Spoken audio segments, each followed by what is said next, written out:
Hey guys, welcome back to the channel. This is a story about what if Naruto has the Rinnegan Sharingan and Byakugan. Before I start, please support for more amazing content, and do consider subscribing to my channel and share this video with your friends. This is written by TheEnderofAllThings and link in description and support writer. Let's start the video. Chapter 1.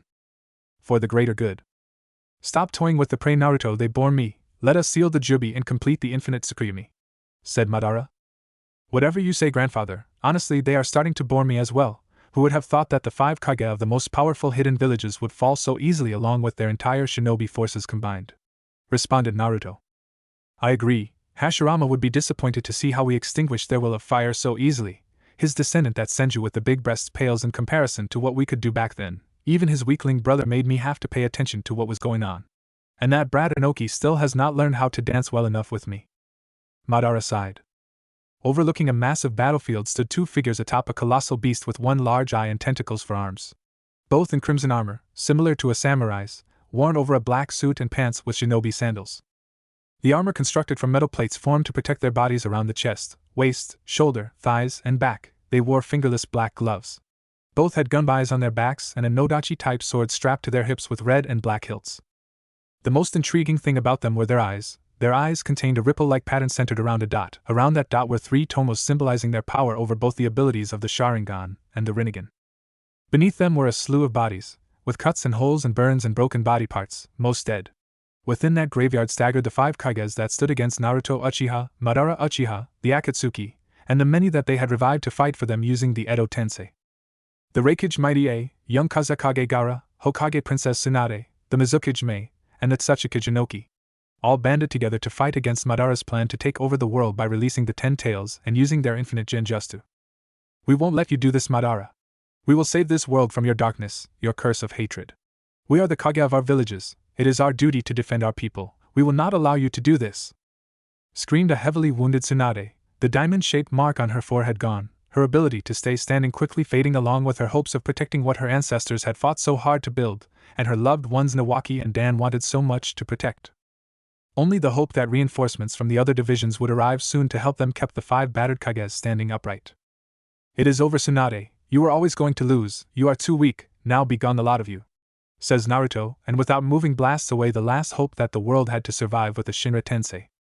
Finally we can begin, Naruto, this role belongs to you, you must be its Jinchuriki since you have both the blood of the Uchiha and the Senju running in your veins. Madara was interrupted by him sensing something coming from a mile away. He quickly realized it was about a couple hundred more shinobi racing toward their location.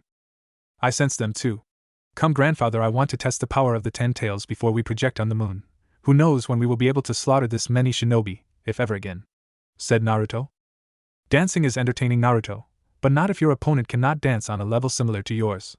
Besides, I thought you were in this for peace and for what happened to your parents, not for the killing, Madara questioned. I suppose you have rubbed off on me, old man. Let us complete this and be done. This has been years in the making, I just want it to be over with, replied Naruto. Very well. As Naruto released the weight seals on his armor and began to take it off, Madara proceeded to make the preparations for their plan, drawing intricate seals on Naruto's entire upper body. Be prepared, Naruto, this may be painful, you are not a young baby, therefore your chakra coils have already hardened themselves. It may take a lot more for you to adapt to the massive power this beast contains, explained Madara. Understood. Madara began to perform hand seals and the Shinigami appeared behind Madara. I recognize those seals, Madara. Are we really using that sealing jutsu? Want to take your soul? Please, Naruto, I bow to no one, not even the god of death himself. Shiki Fujin. Suddenly the Shinigami's eyes turned red and his hand passed through Madara's chest into the jubi they were standing on. The ground began to rumble and the Shinigami began to glow extremely bright. Surprisingly, Naruto was able to see it. What the hell is happening? Yelled Naruto. I don't know, replied Madara. Suddenly the light engulfed everything in a dome. For the greater good, Chapter 2. You have insulted my purpose, mortal. You have broken the laws meant to govern this world. You defile the dead and me, the god of death. You will be punished. Where is Madara? Naruto sat up unafraid. That fool is dead. And why am I not? Because he was too far gone, he would not change his path. His brutality exceeds anything I have ever witnessed.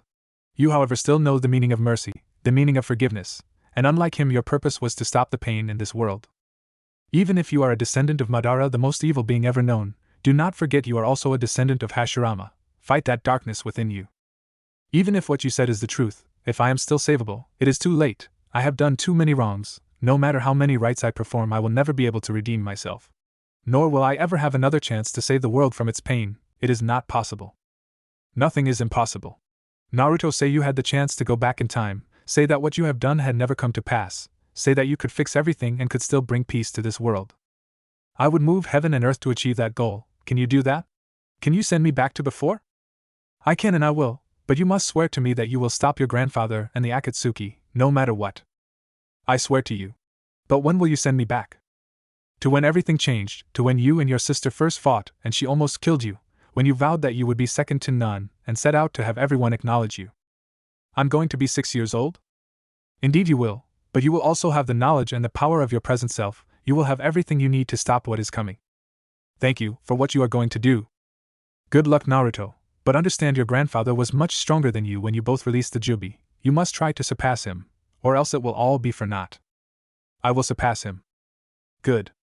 Suddenly the Shinigami put his hand over Naruto's forehead, and was once again engulfed in a white light. Naruto, Naruto, Naruto. Minato Namikaze, the yellow flash and fourth Hokage of Konohagakure, was shouting at his son. Yes, father?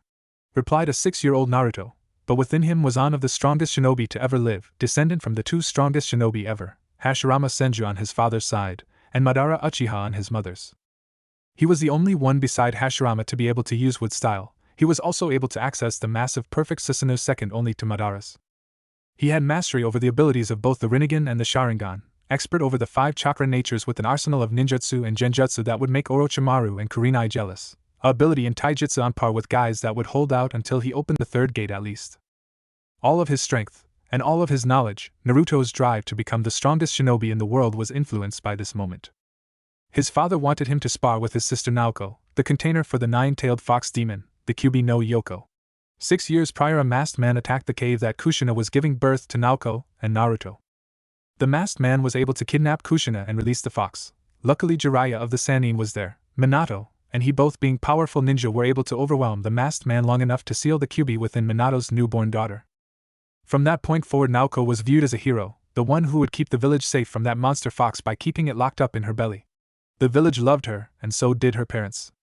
Naruto, from the beginning of his life onward, was overshadowed by his sister. His parents loved her more, and so did the village. Not that they were cruel to him by any means, and he didn't mind that they treated her better. He was a noble heart, and he was happy for his sister. All he wanted was to make his parents proud as well, to see that smile on their face, and that look in their eyes that told him they were proud. To do this he studied and he trained from the very point that he was first able to. Even at 6 he knew what chakra and ninjutsu and genjutsu and taijutsu was. He couldn't wait to join the academy and start his journey to become a great shinobi like his father, and to one day become Hokage, to gain the right to protect his precious people too. With the only shinobi to ever get a double S ranking in the bingo book as his father, things looked completely possible. But that was where he was wrong. Being the son of the Hokage had a very bad downside. The Hokage was for the most part very busy. So whenever he could spend time with his family, it was with his beautiful wife and his daughter. He did this because he had a feeling, the Hokage had a feeling, that the masked man who had attacked his wife and released the fox would return. He also had a feeling that his daughter was the child of the prophecy that his sensei Jiraiya had told him about, the one who would either bring peace to the world or destroy it. So Minato took it upon himself to train his daughter to be the greatest shinobi to have ever been. His daughter would defeat the masked man and bring peace to the world. And that goal would leave little time for Naruto. This was where Naruto began his journey to darkness. All that neglect that had been building up inside him was his fuel. With it he would go on to unlock his abilities and try to bring the world the peace that his father wanted. At 16 Naruto would go on to meet Madara as he tried to complete his plan to release the Jubi by kidnapping his sister. Both he and his sister were Jounin by this time.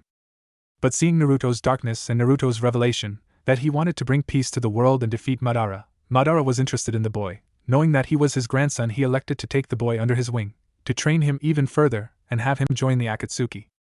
Listen to me, Naruto, I know who you are, I know the power you hold, and I have the same dream that you do, to bring peace to this world. You are Madara Uchiha, you don't know the meaning of peace. I am your grandfather Naruto, Kushina is my daughter, and I am doing this for her, for you, for all those that have experienced the pain of losing people close to them. Join me, Naruto, and I will teach you so many things. I will make you stronger, and together we will bring peace to this world. No shinobi, no war, just peace. How can I trust you? You can't. A shinobi's greatest weapon is deception. But I am telling you the truth here and now, you can believe me. If you couldn't, you would have been dead by now. You are my family, and I want us to achieve our goals. With much consideration, Naruto thought of everything in that moment about his life. He wanted peace, he wanted to make his parents proud, he had killed too many and seen too many die to want anything else other than to see the dream that his peace be realized. I will go with you. Good. From that point on, Madara would take Naruto under his wing and train him to perfection. Naruto would become a missing ninja of Konohagakure, beginning with an A rank, quickly becoming an S rank when he killed Orochimaru and began to help Madara take the bijus from their respective villages. Soon the Akatsuki whom Naruto joined and became one of the most powerful members of had all but the ninth beast whom Naruto's sister was still the Jinchuriki of. Brother, stop doing this, please, shouted Naoko. Son, please stop this, screamed Kushina. Naruto, please, pleaded Minato. This is what you wanted, father, for peace to be brought to this world. I will bring that peace that we both want, and soon all this struggle, all this death will bear fruit. We will no longer have to kill, the world will no longer know the meaning of pain. Behind Naruto, dressed in his Akatsuki robe, stood the other members of the organization: Deidara, Haiden, Kisame, Kakuzu, Setsu, Tobi, Itachi, Sasori, Nagato, and Konan. Next to Naruto stood his grandfather Madara Uchiha. In front of Naruto stood his family, his father the fourth Hokage Minato Namikaze, his mother the Red Death Kushina Uzumaki, and his sister Naoko Uzumaki Namikaze. Around them were the dead bodies of many Konoha shinobi, all tried to protect their Hokage. The most notable were the Kami no Shinobi Hiruzen Sarutobi, Kakashi Hatake, Might Guy, Jiraiya, Kurenai, even Danzo was dead. Many that were Naruto's age were there: Neji Hyuga, Rock Lee, Tenten, Hinata Hyuga, Abirame Shino, Kiba Inuzuka, Ino Yamanaka, Shikamaru Nara, and Choji Akimichi. Sasuke Uchiha, Sakura Harino, Sai, all dead. Don't do this, Naruto, it isn't you. It is now. Naruto couldn't speak anymore because there was a kunai protruding from his chest. Its wielder was Itachi Uchiha, the loyal son of Konoha who massacred his entire clan except for his brother to avoid a civil war that would have resulted in the destruction of Konoha. Itachi had quickly moved to the side of his Hokage, but Naruto, who was impaled, suddenly turned into a flock of crows, something that Itachi himself taught Naruto. Suddenly appearing behind the group of S-ranked criminals, Naruto spoke. Itachi, I know your loyalty to Konoha is as strong as ever, but do not forget our goals. You as well as I want peace for the world. I will give you one chance. Get back over here. I'm sorry, Naruto, but you are not working toward world peace, you are working toward world destruction, a path that I will not follow. Very well. What happened next was a shock to those on the Konoha side. Naruto was behind Itachi, and plunged his sword into Itachi's heart. As Itachi fell to his knees, Naruto moved to perform hand seals and aimed himself at his family fire style. Great fire annihilation. And a wall of flames exploded from his mouth and flew at the three. Minato threw a three-pronged kunai, and so did Naoko, who Minato taught the Flying Thunder God to. They disappeared in a yellow flash to their kunai while Kushina performed her own jutsu, Earth Release, hiding like a mole technique. Seconds later, Kushina came out of the ground to stand next to her husband and daughter. Please, Naruto, stop this. Enough, Kushina, he has chosen his path. I'm sorry, Naruto, I don't want to kill you, but you leave me no choice. Madara then stepped forward but slightly turned to the rest of the Akatsuki. Stay out of this matter is between family. Father, please don't do this, you don't have to do this, screamed Kushina. I'm sorry, daughter, but Konoha needs to pay for what it has done, and this world will know peace. I will let you live, just leave, all we want is Naoko, reasoned Madara. You know I won't leave my family. Naruto moved to stand next to his grandfather. Shall we begin? Said Naruto. Naruto thrust his hands forward, shuriken flying at the trio in front, shuriken shadow clone technique, muttered Naruto, and his shuriken turned into a couple dozen, fire-style fireball jutsu. Shouted Madara, and flames erupted from his mouth. The flames quickly caught up with the shuriken in the air, setting them on fire and increasing their speed. 3 seconds later the shuriken hit their target in a large explosion, but as the smoke cleared there was nobody there. Naruto and Madara both stood in their spots as they felt something appear above them. Both Minato and Naoko smashed their Raisengans into the ground, creating large craters, completely passing through Naruto and Madara. Naruto and Madara noticed was covered in a bright yellow chakra cloak. Naruto launched a Shinra Tensei, knocking both of them away, but quickly chased after them, creating something that Naruto copied from Kakashi with his eyes, Chidori. Naruto lunged his hand forward toward his father but caught nothing with his attack. Feeling something coming, Naruto again turned intangible, and as soon as he did, chakra chains passed through his body, originating from underground where he suspected his mother was. Naruto punched the ground with chakra laced into it, blowing it apart to reveal Kushina. Kushina then jumped up to avoid another of Naruto's Chidoras, her chakra chains still trying to find their target.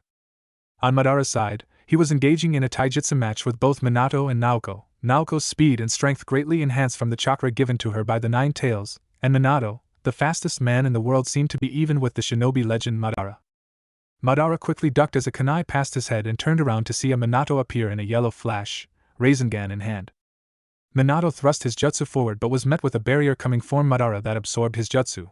With his weight pushing him forward, he could not quickly maneuver away from Madara's hand that grabbed onto his neck. Something happened to him as he was grabbed by the neck. He no longer had control over his chakra, as if it was being sucked from his body and siphoned into Madara's.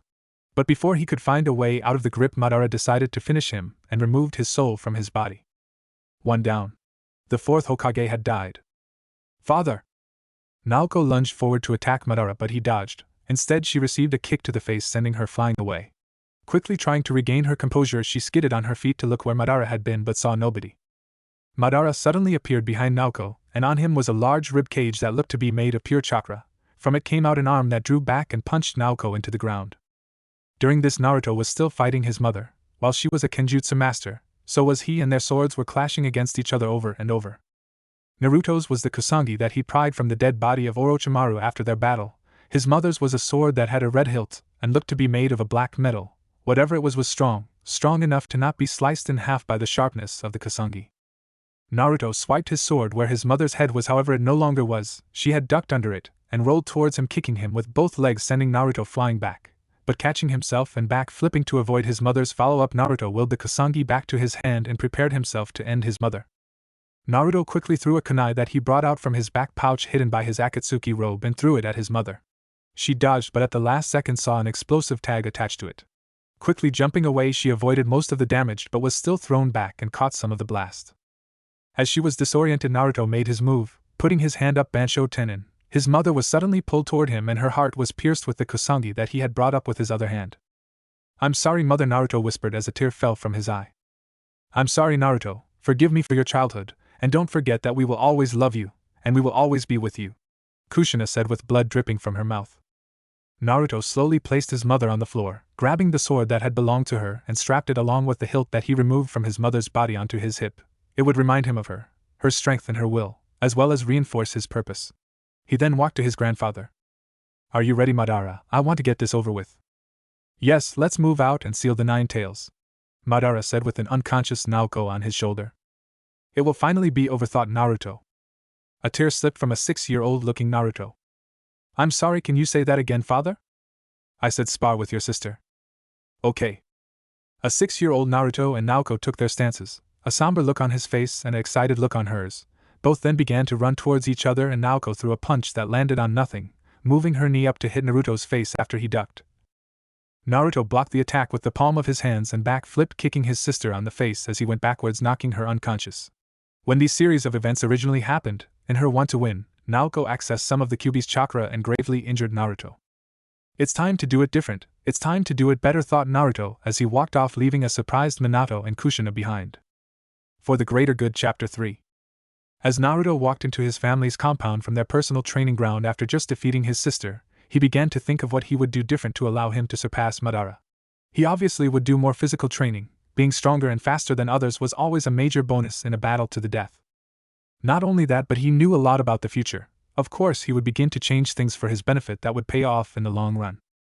He also wouldn't be anyone's bitch. He had enough of that for the first couple years of his life, and he had enough besides. Being feared by some of the most dangerous men in the world in his time in the Akatsuki would never let him go back. Something Madara had told him also resonated: you may be the best at something, but you could always be better.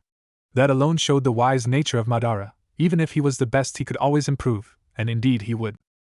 Not only would he need personal improvement, Naruto would need to establish relationships to defeat Madara. He and his grandfather had torn apart the Shinobi Alliance because they had not banded together soon enough. Mistrust and paranoia allowed the Akatsuki to capitalize and move before the nations were ready for a war. Diminishing their battle strength was just a matter of how long it would take. Even then, little cooperation and intelligence sharing as well as not sharing knowledge of their abilities heated even the great Shikaku Nara, the brains behind the Shinobi Alliance. Naruto began to make a long mental list of the things that he would need to do to prepare him for the struggle that would come 12 years from that moment. To be honest, he was a bit excited to see what he could change, and what would result. Walking into his room, Naruto began to think about his previous life. It was time to have some fun with this second chance. Besides, the Shinigami didn't give him any restrictions, he just said to save the world from Madara and the Akatsuki, which he would. For sure, Naruto wanted to begin amassing his power, but at 6 years of age it was probably too soon. For now, knowledge would have to be enough for him.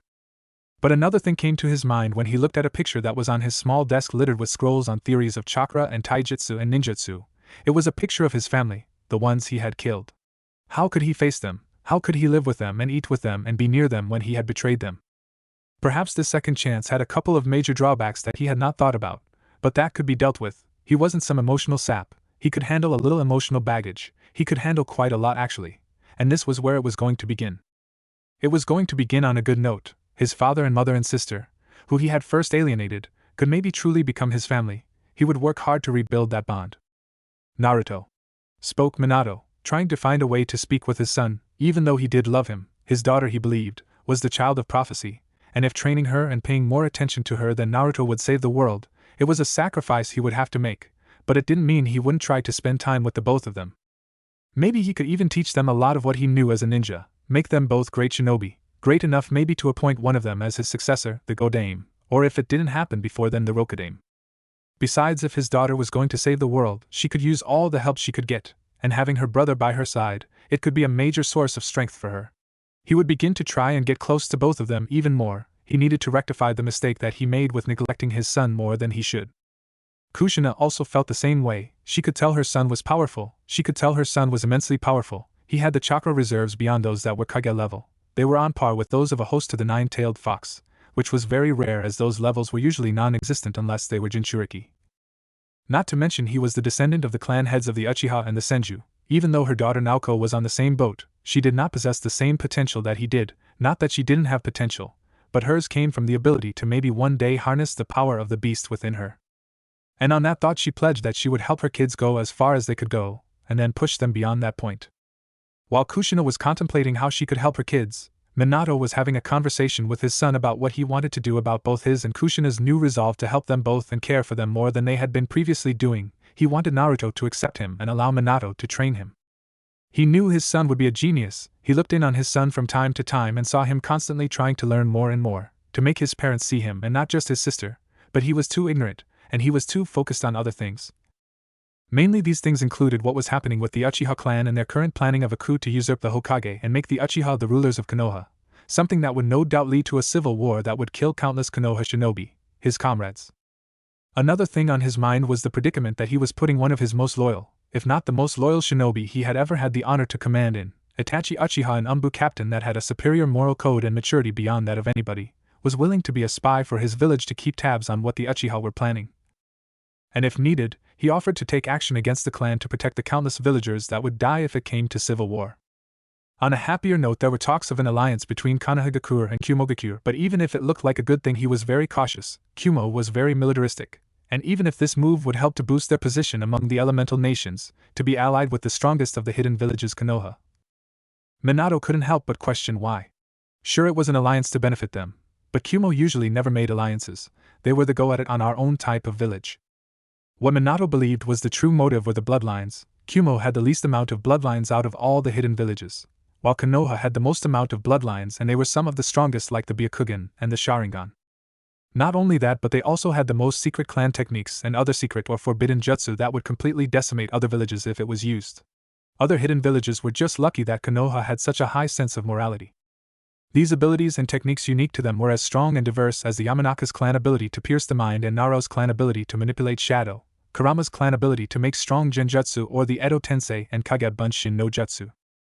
Minato couldn't help but think that Kumo was after any of these numerous secrets that made Konoha superior to all the other villages, something that Kumo was always jealous of.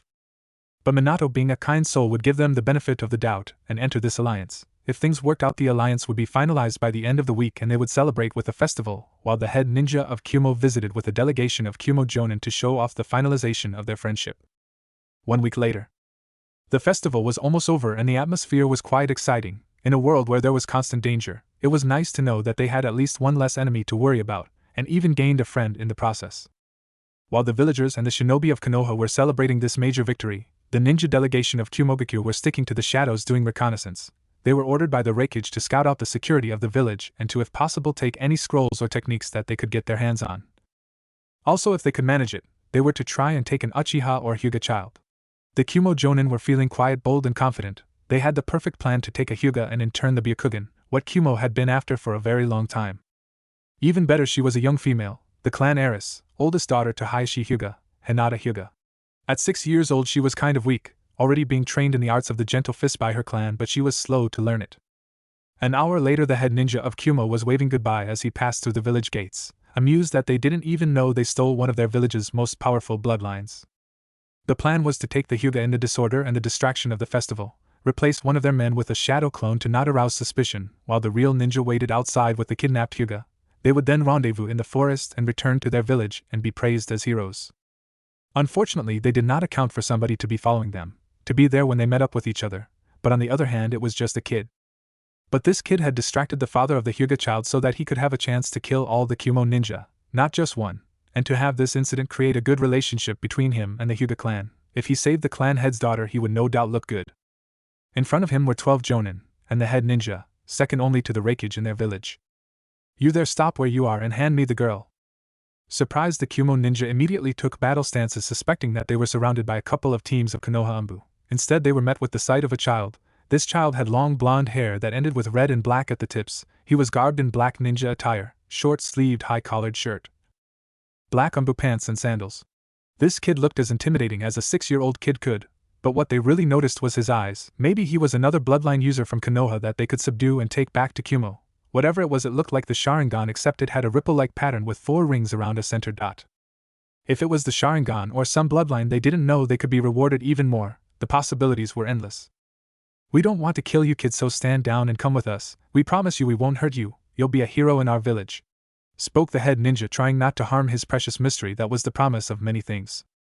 As if you could even touch me, as if you had a chance. People like you are disgusting. They lied to those that they would call comrades. Backstabbing, treacherous bastards like you deserve to be slaughtered like dogs. You don't even have the decency to take what you want without having to resort to such pathetic methods. So let me do the world that favor and get this finished. Naruto began to walk forward, drawing 2 kunai from his back pouch while the Kumo ninja moved to knock out their prize. 2 ninja jumped at the boy and tried to kick him in the head and punch him in the gut. Both their attacks passed right through him. As they moved to stop themselves from hitting each other, black chakra chains erupted from the boy and impaled the 2 ninja through the heart, surprising the 11 that were left. Now taking more caution, 6 moved in on the boy, but they didn't notice that around them in the trees were about 100 Narutos. Then erupting from the ground, a Naruto popped up and grabbed the unconscious Hinata and began to take her underground with him to save her from what was about to transpire. Surprised, the Kumo ninja tried to reach for her but were too late. Looking back at the boy, they noticed he wasn't there anymore. Simultaneously, all the Narutos flew through hand signs and released their technique, wind release. Great breakthrough. What resulted was a gruesome scene. In the epicenter of where the Kumo ninja stood was nothing but body parts and pools or smears of blood. The jutsu that he used leveled everything that was in the middle of the Narutos, shredding them apart with the blades of wind that were released. The Kumo ninja that had taken Hinata had not even touched Naruto, and he had managed to save the Hyuga girl. Naruto began to laugh at what just happened. He forgot how nice the killing felt. They were considered top-tier ninja in their village, but they hadn't even survived 5 minutes with him. Not to mention how this was a major ego boost. He couldn't help but laugh even harder out how embarrassed Kumo would be to have failed in their little scheme, but also began to wonder what his father would do. Naruto's maniac-style type laughing was cut off by him hearing a group of people land a couple of feet behind him. Turning toward them, he did not expect to see his father, the Hokage, the Hyuga clan head Hayashi, and a group of about 20 Konoha Umbu. While Naruto was tracking down and fighting the Kumo ninja after they left, Hayashi immediately noticed that his daughter was gone. He quickly went to inform the Hokage that his daughter was missing, and at that moment Minato knew that it was the Kumo ninja. They had infiltrated the village to steal a bloodline, the Byakugan. Wasting no time, he called to the hidden Umbu in the room and ordered one to grab a couple of squads and to meet them at the village gates. Calling to his student Kakashi, Minato told him to begin tracking the scent of the Kumo ninja with his dogs. As soon as the retrieval party was ready to depart, and the direction the Kumo ninjas went was confirmed by Kakashi, they sped off, as if their lives depended on it. They couldn't let Hayashi's daughter be kidnapped. It would be bad for Konoha to lose the Byakugan to another village, and Hayashi would raise hell. A few minutes and out of nowhere came a loud explosion that created a large dust cloud over its center. They moved towards it, and were shocked when they saw a small boy standing there laughing at a pool of blood and body parts with an unconscious girl laying next to him. They were more shocked to see it was the Hokage's son and the clan head's daughter. For the Greater Good Chapter 4. Naruto, are you okay? What the hell happened here? Spoke Minato out of concern for his son. shocked that his little boy had slaughtered a group of such high-class shinobi, and was laughing at the work that he had done. He was quite disturbed. "Oh hey father, I saw that the Kumo ninja were trying to kidnap Hinata here, so I decided to go after them and test myself. And I must admit I am kind of awesome, right?" said Naruto, proud of the facade that he had made up, a young kid trying to prove himself to his father, and trying to test his own power. It was perfect for the behavior that he was exhibiting before. Minato, Hayashi, and the Anbu that had accompanied them were all looking at the boy in shock. It would take a couple of jonin alone to take on the head ninja, but this kid decimated him, and the 12 jonin that were accompanying him. It was mind-blowing. But back to the more important matters, he had saved the Hyuga heiress and had stopped the Kumo ninja from stealing any secrets they may have had, and the Byakugan. They would talk about the details of Naruto's rescue operation later, but for now they needed to decide how this would affect their alliance with Kumogakure. It was obviously off now. They would never be allied with people who betrayed their friends like that. But what would be the repercussions? Would Kumo just deny that their ninja were working for the Raikage, or would they blame Konoha for the betrayal and blame them for making an unprovoked attack on their ninja? If so, the Hokage wouldn't take it. He would tell the truth and make it his goal to show just how untrustworthy and dishonorable Kumo was. Nobody would betray his village after extending a hand of friendship, and then blame them for the betrayal. Minato made this very clear in his message to the Raikage that he sent via messenger bird. Along with the bird was a storage scroll that held the bodies of the 13 dead Kumo shinobi. On to what happened with Naruto, Minato demanded an explanation, and he was surprised to hear what he was told. His son told him that he just planned it well, but not only was he strategically smart, he was also strong and versed in various aspects of shinobi arts. This was a major slap in the face for Minato. How could he be so ignorant to not see his son advance so far and become so strong? At least that was what Naruto made him think. Madara taught Naruto a lot of things that he could do with his ocular powers, things he would have never dreamed of when he first unlocked them, such as bringing people back from the dead, making meteors fall from the heavens, and summoning a giant statue that could hold the chakra of all the Bijus combined. But accompanying these powers was mind control, something that Madara had taught him and Obito when they were making their move in Kirigakure, trying to eliminate the bloodline users through their control of Yagura.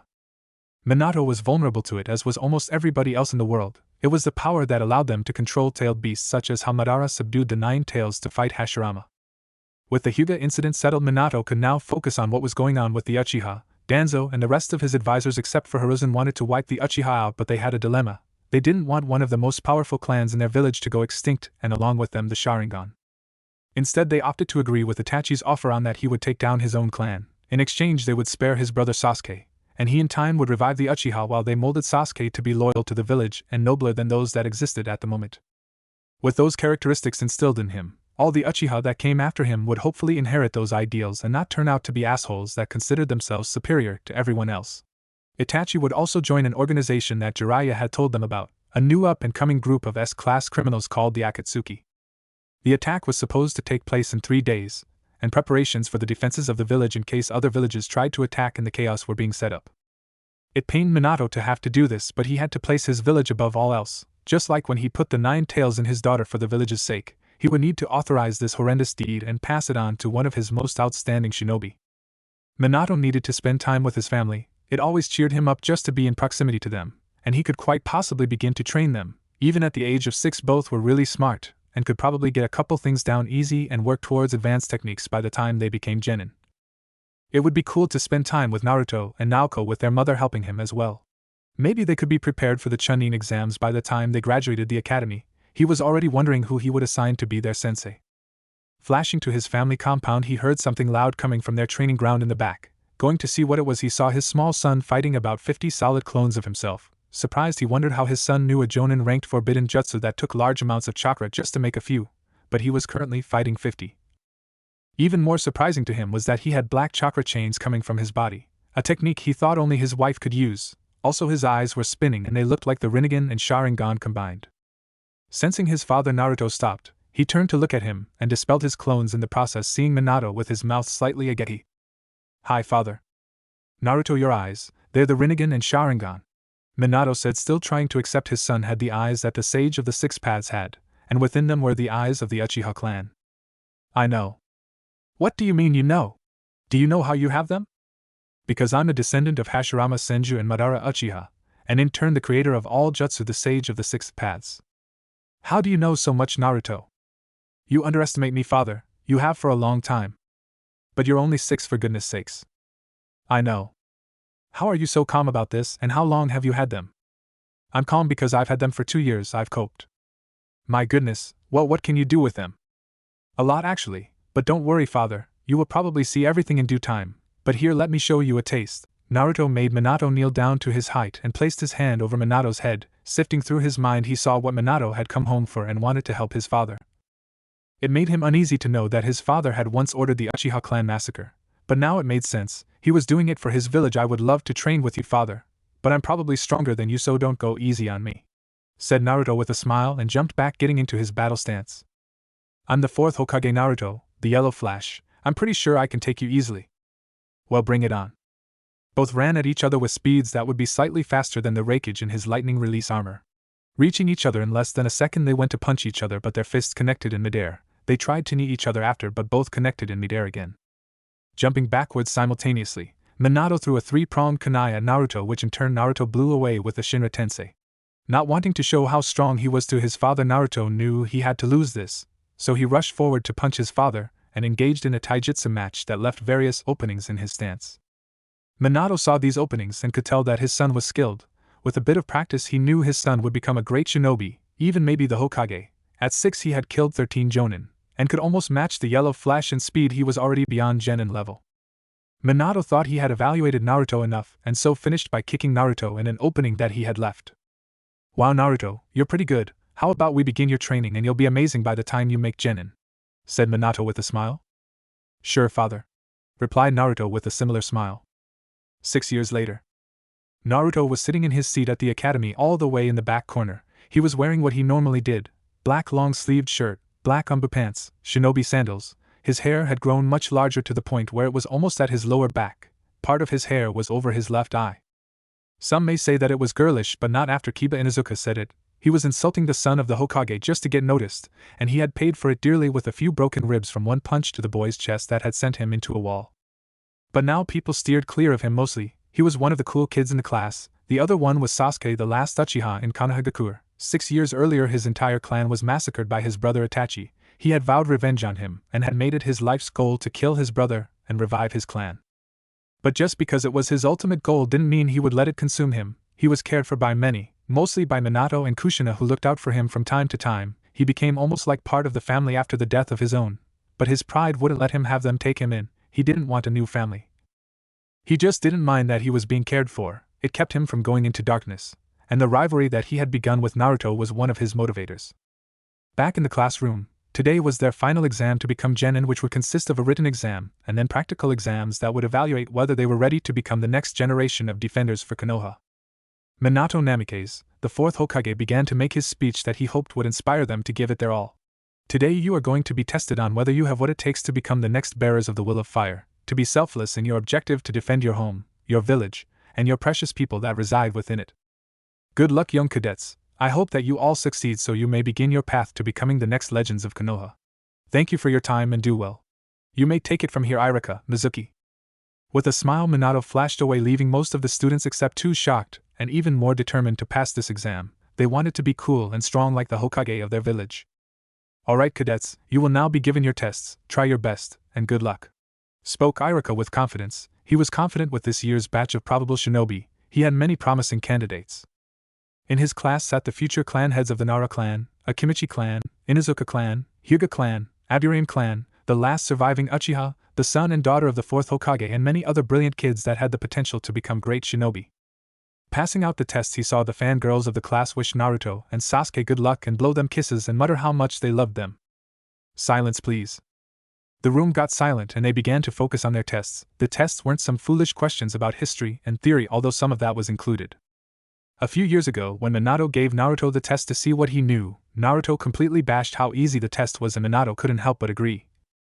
So he tuned it to make it more appropriate, putting in situational questions and advanced questions that would be more fitted for future shinobi than any random person with a decent knowledge of history and idea of the shinobi arts. Minato also changed the curriculum to focus more on the physical and upgrade the intellectual, but still tried to give the students the pride, loyalty, nobility, honor and caring ideals of the village. After about half an hour the tests were finished, and it was time to move on to the practical, so Mizuki and Irika began to lead everybody outside for the shuriken/kunai toss, the spar with the instructors, and the jutsu demonstrations. Naruto and Sasuke performed everything perfectly, but Mizuki went a little way harder on Naruto than the others when it came to the spar, enough to where they were both fighting beyond the abilities of any genin. This surprised Naruto, Mizuki, Iruka, Sasuke, Naoko, and the rest of the kids that came from shinobi families. However, when Iruka saw it was going to get out of hand, he stopped it, and looked at Mizuki with a scolding face. "Are you okay, Naruto? Why did he go so hard on you?" questioned Naoko, worried for her brother. "I don't know, but I'm fine, Naoko. We both know I can take him out without breaking a sweat." "Okay, big brother."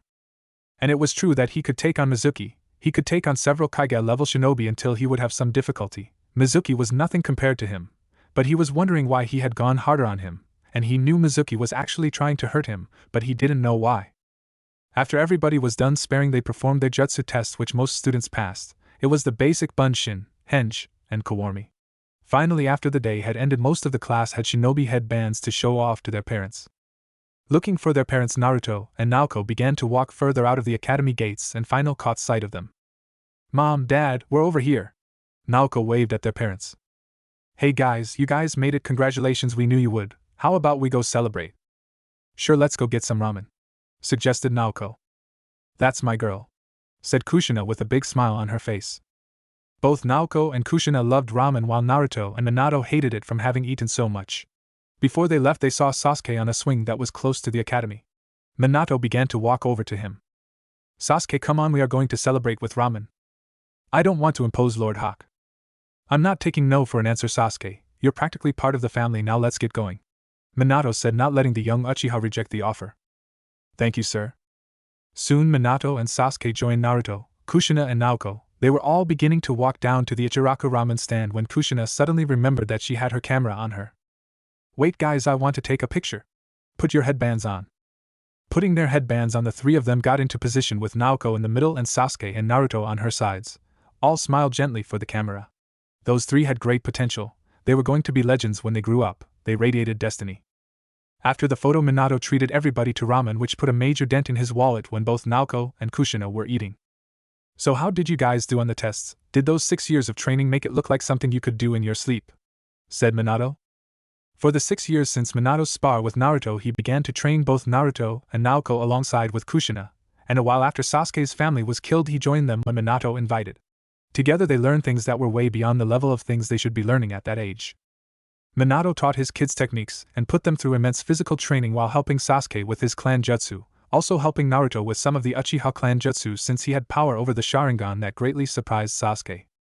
Then, with permission from Tsunade, the last Senju technically on paper, he got permission to teach Naruto some of the Senju clan techniques, and they were very high-powered. Kushina also taught Naruto how to use his chakra chains more effectively, and taught Naoko how to access the Nine Tails chakra and control her Biju. "So Dad, are we all gonna be on the same team, because that would be so cool? I mean, we've trained with each other for 6 years, we would have amazing teamwork," said Naoko enthusiastically. "Yeah, I pulled a few strings and you guys will be paired together with your sensei being Kakashi, my former student and former Umbu captain. How about that, huh?" replied Minato with a smile. "They would make a great team." "Oh really, that's awesome." Naoko had to smile. She was on a team with her brother and a good friend, and their teacher was going to be one of her dad's students, so he must be awesome and powerful. It was beginning to get dark and Naruto was just walking around the village evaluating his progress and things that he would need to do. He was finally in his shinobi years, and this was when things were going to get more important. For the first 6 years he was stuck in the confines of the village, and had trained to the bone, and got as much knowledge as he could while he was here. But something that Naruto was not able to get his hands on was the forbidden scroll in the Hokage library that was constantly guarded by Umbu. His opportunity would come soon enough when Mizuki would present himself to him and give him an assignment to steal the forbidden scroll to achieve the rank of Chunin, an exam only given to the rookie of the year of every class, as Mizuki had put it last time. Like clockwork, Mizuki showed himself and made the offer, saying that he went hard on him just to test that he was worthy, and Naruto agreed to it just so that he could inform his father and catch Mizuki red-handed and extract information from him. Not wanting to put Naruto in danger, Minato gave him the real scroll, which Naruto began to read over in the forest, his eyes recording everything that he saw, surprised at the jutsu that was kept in this scroll. That scroll was extremely dangerous and jackpot to anybody who wanted to become powerful. Appearing on a tree branch, Mizuki shouted out to the 12-year-old boy, "Good job, Naruto, now give me the scroll." From behind him came the response, "I don't think so, Mizuki."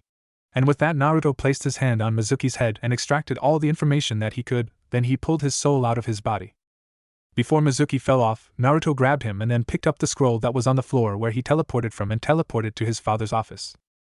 In the office was Minato and a couple of jonin like Kurenai, Kakashi, Asuma, Guy, and a couple of others, all shocked that the Hokage's son just teleported in with a dead body on his shoulder and the forbidden scroll on his back.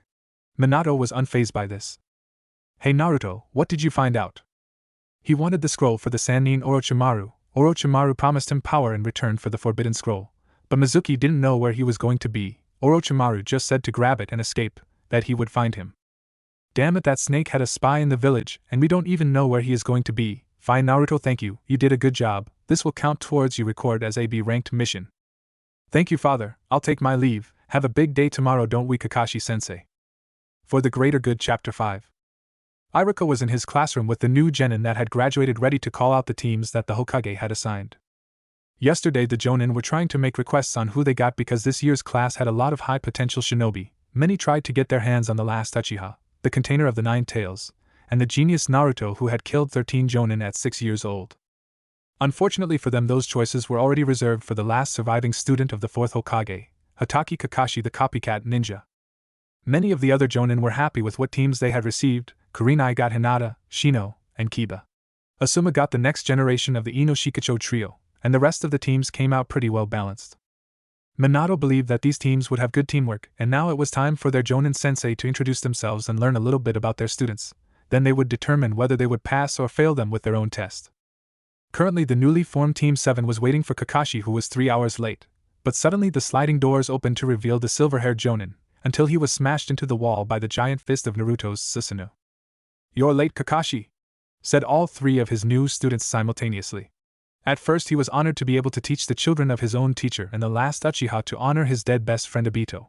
But now he was kind of scared. This 12-year-old kid had just punched him into a wall with a hand made of pure chakra. It looked like Kushina's temper had rubbed off on them, and if so he would be in a world of hurt. He still remembered the beating that she gave him when she caught him and Minato reading their porn in the Hokage office. He had never been so close to death in his entire ninja career. "Ow," he said as the fist dispersed. "We will not tolerate your tardiness Kakashi. If you are late to meet us one more time, we will destroy you," said Naruto. He remembered how aggravating Kakashi being late was. He would never go through it again. Ignoring them, he said, "Meet me on the roof." And shunshine to the roof. The rest quickly followed, which surprised Kakashi, but he kept his cool. "Well, introduce yourselves." "But we already know you Kakashi. You're basically an uncle to us. I mean, come on, you come to our house almost every week and sometimes help train us," spoke Naoko, not wanting to waste time. She wanted to begin her super awesome training and missions. "Fine, then meet me at our usual training ground tomorrow." They arrived at their usual training ground with all of their equipment on, which didn't look like a lot, but it was. They had new additions to their look. Each had on a pair of black fingerless gloves. Naruto had on his regular black shinobi pants and sandals, his long-sleeved shirt. He had on his headband with black cloth. His hair went over his left eye, and it had grown to his lower back. Around his ankles that went up his lower legs a bit were bandages. He also had a holster with kunai and shuriken on his left leg. On his right leg was another holster with 2 scrolls in it. They were storage scrolls. One held a survival backpack and the other carried several varying types of weapons that he could fight with using his chakra chains or his wood style. His gloves had a seal on each. One carried his gunbai, and the other carried his trusty sword. As a matter of fact, they all had swords because they were being trained by the best swordsman in the village, Kushina Uzumaki. Naoko had her red-clothed headband wrapped around her forehead. She was also wearing the black shinobi pants and sandals with bandages around her ankles. Her top, though, was different from her usual style. She had a fishnet shirt under her black vest that showed off her belly button. She had a pouch on her back that kept her various equipment. Her right glove held her sword in a seal. Sasuke looked the same as Naruto except his hair, which was shorter. He had only one holster that was strapped to his left leg. They all looked like professional shinobi, not fresh genin that barely got out of the academy, and Kakashi noticed this. He was going to test them to see how far they had come since his teacher and his wife had begun to train them. Perhaps they wouldn't have to go through all those pesky D-ranked missions that other teams were doing. He was one of the best shinobi of the village, and taking D-ranked missions was a disgrace to his skills. Even the Hokage may agree that they were ready for higher-ranked missions.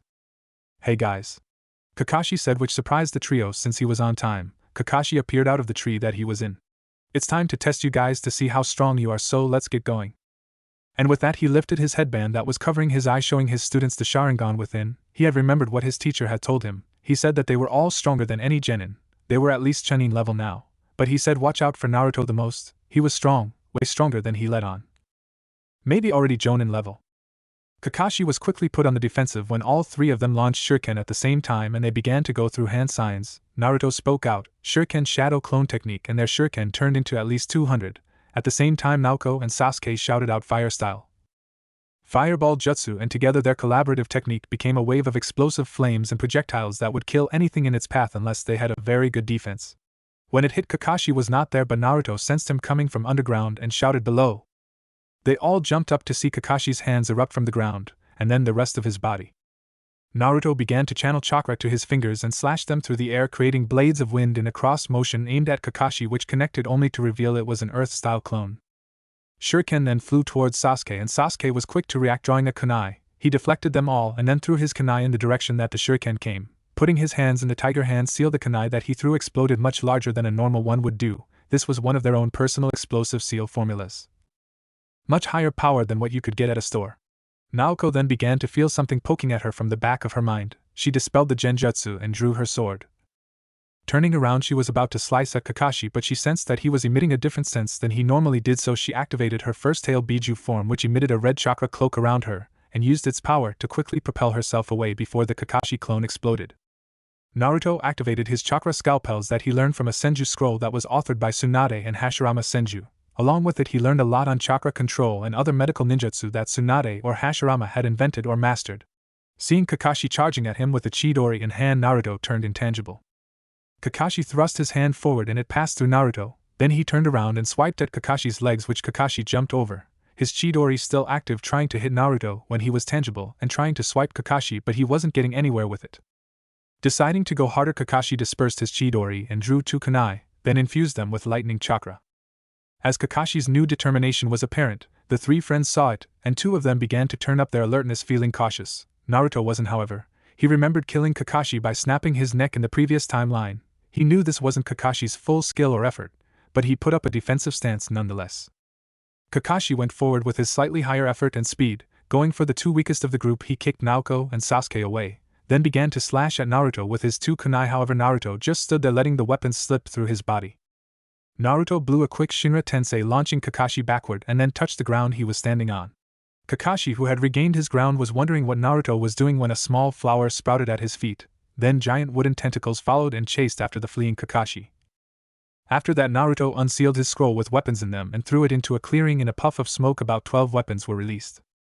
Smaller wooden tentacles grabbed onto the handles of the various swords, axes, shuriken, and other unique slash-type weapons like a large Kozurigama. The large tentacles retreated, leaving Kakashi alone, but the smaller ones with weapons in them took their place.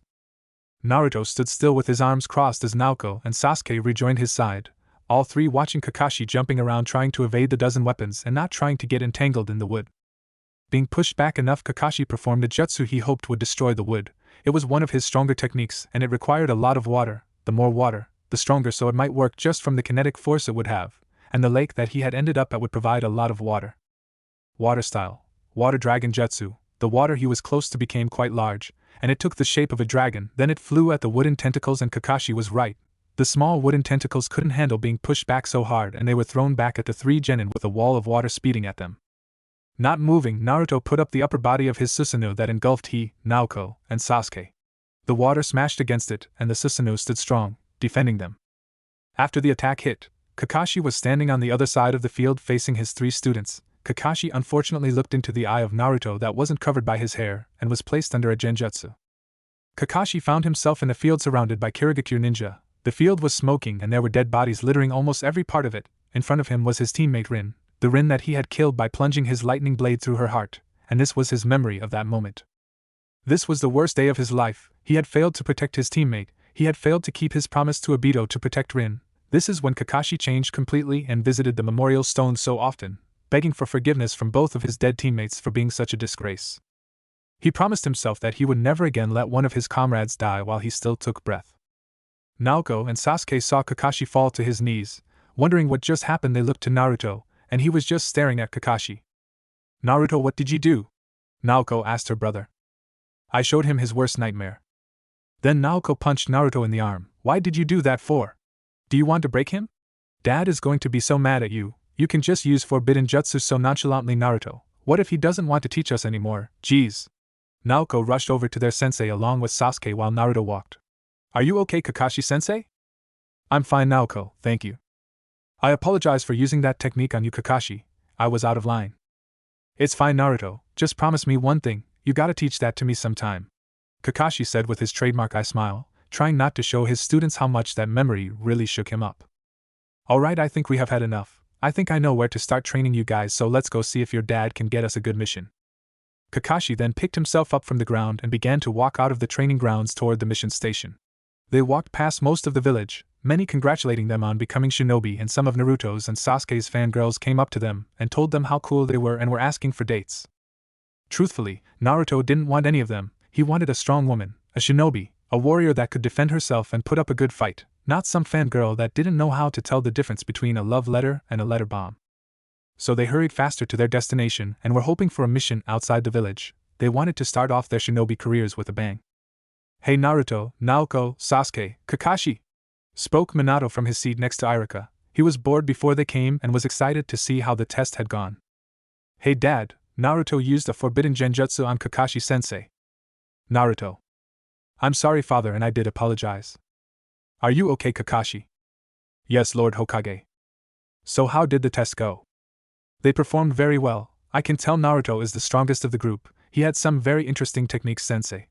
Naruto smiled at this while Naoko and Sasuke glared in jealousy. They wanted to be as strong as him, but they still had a lot of work to do before they could hold their own against him. So I assume that you're here for a mission? Yes, actually, father, we were wondering if you could give us AC rank mission. I mean, you trained us, father. You know that we can handle ourselves. Yes, sure. You guys are lucky a low C just landed on our mission roster. You are to escort a bridge builder to the land of waves. He just needs protection on the way there from bandits and such. Thanks, Dad. No problem, Naoko. Who are the shorties? Said an old guy with a towel around his neck drinking beer. Naruto turned to the man and looked at him fiercely. The old man backed down afraid, and then Naruto remembered him. This mission was where he encountered Zabuza and resulted in Zabuza and Haku's death. He would need to change this. They were his ticket into the Kirigakure rebel faction. He would kill Yagura, take the 3 tails sealed in him, and make an alliance with the leader of the rebels, she who would become the future Mizukage Mei Terumi. From that point on, helping the rebels would be a big bonus in getting Kirigakure on Konoha's side. They were already thankful. Konoha had allowed Kiri citizens, shinobi and non to take refuge in Konoha. Konohagakure helping Kirigakure overthrow their bloodthirsty dictator and giving refuge to their people was a big way to gain trust for Konoha and an alliance between both of them. This was a big step in his plans to get the hidden villages allied and get them ready for Madara's war. If he could get the 3 tails, kill Yagura, get Konoha allied with Kirigakure, he would be at least a bit closer to being ready. Naruto knew he had to take this mission. This could quite possibly lead to an alliance already, and it would have time to cement enough for them to truly become friends. And they would need some friends when Tsunagakure invades Konoha. Alright, we should get going. Naruto said as he began to think about how he would go about changing events. His strength level could dominate Zabuza's. However, by no means was Zabuza a pushover and would be a great asset to his village. Maybe he would try to get Kisame to rejoin his village as well. They could use 2 of the 7 swordsmen. Team 7 along with Tazuna began to walk out of the mission station, Naruto and Naoko saying goodbye to their father. They then headed toward the gates of Konoha. Already prepared, they began to walk out and headed toward the land of waves. So since I just briefly analyzed your guys' skill level, I was wondering if you guys had any specialties in battle, something you would like to master or techniques to learn that I don't know about. Naruto started. Well, I'm kind of an all-around fighter, I guess. I have good defensive and offensive jutsu. I'm pretty fast. I'm comfortable with my taijutsu and genjutsu. I also know medical jutsu, which could be helpful. So maybe we can improve your jutsu arsenal and chakra control so you use less chakra and increase your reserves. We can also begin trying to get you started on sub-elements that your eyes allow you to perform, such as the wood style, which is earth and water. Maybe you could use other elements together to create new techniques. Kakashi commented, wondering what Naruto could do with the combinations, and maybe he could combine even more than 2. Sounds good. Maybe I can create new jutsu. I've also been trying to get into sealing techniques. Alright, how about you, Naoko? What do you want to do? Well, maybe I could be the stealth figure and support type. It would be good for me until I can control more of the fox's chakra. Then I might take on a more direct role, but I'll still work on being in an assault position anyway. Good, I'll help you with your taijutsu and ninjutsu, while developing your role more. How about you, Sasuke? I'd like to develop my Sharingan. It's not mature yet, so maybe you and Naruto could help me with it.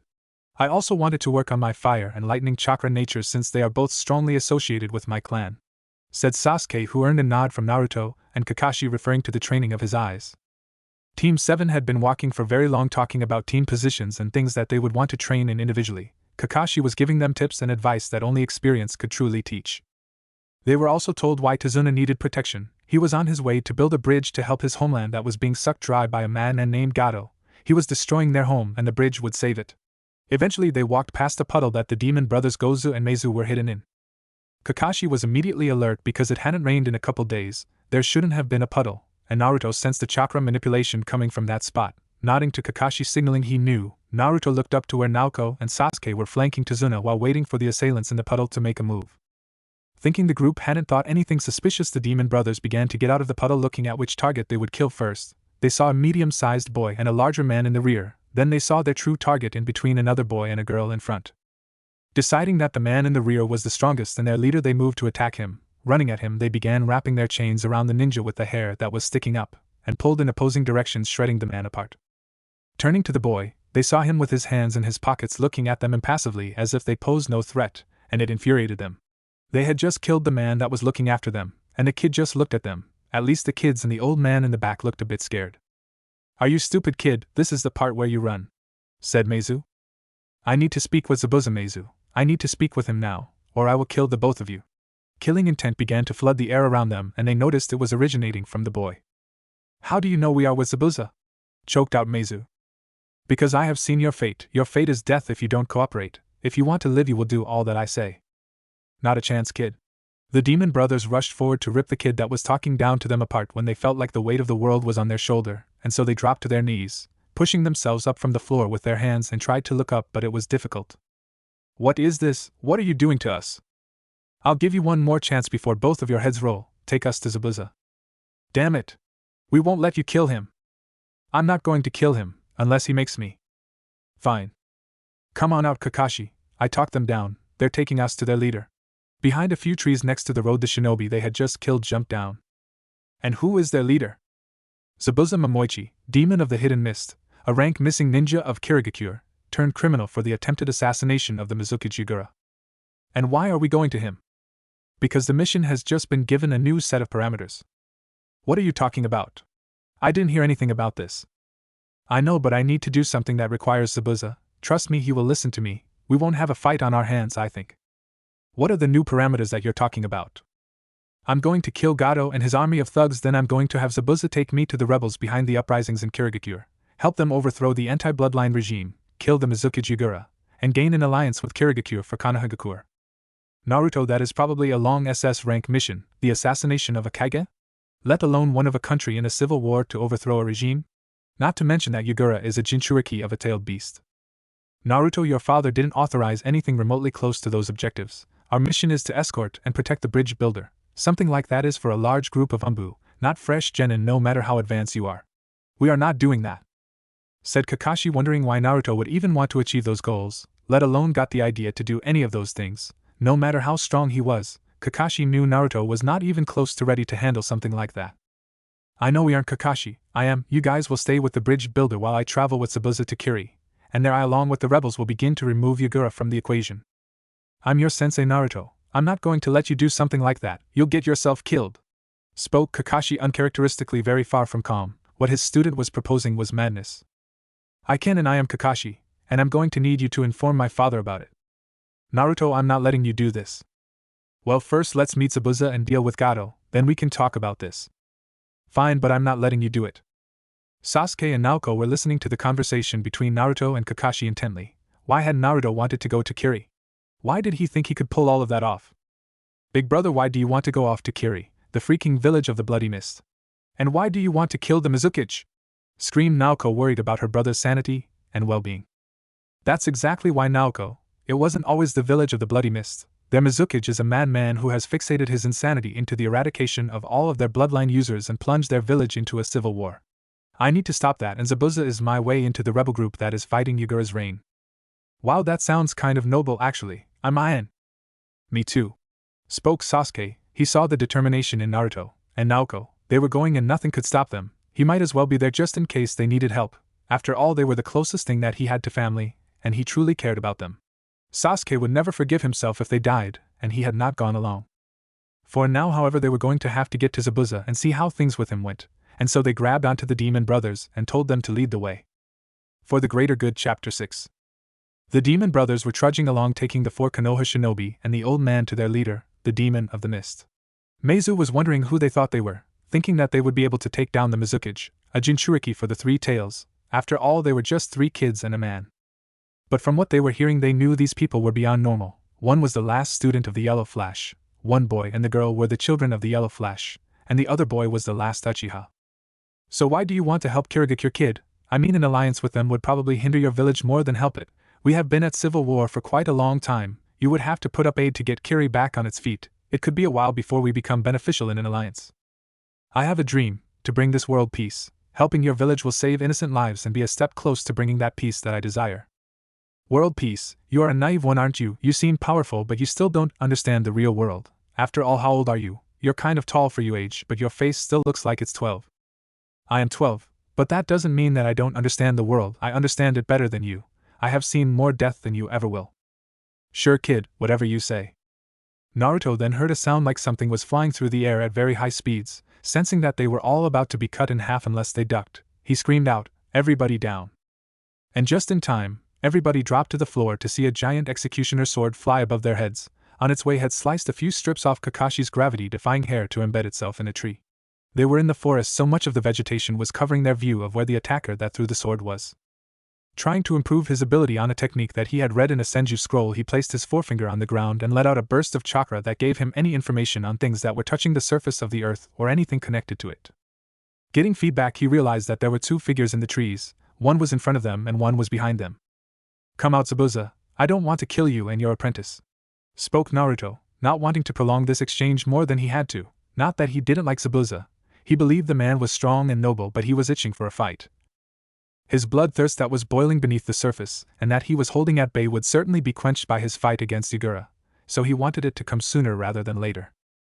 "Who are you, kid, to talk to me so boldly?" came a response from out of a tree.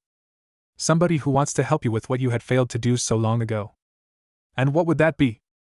"The assassination of the Mizukage Yagura."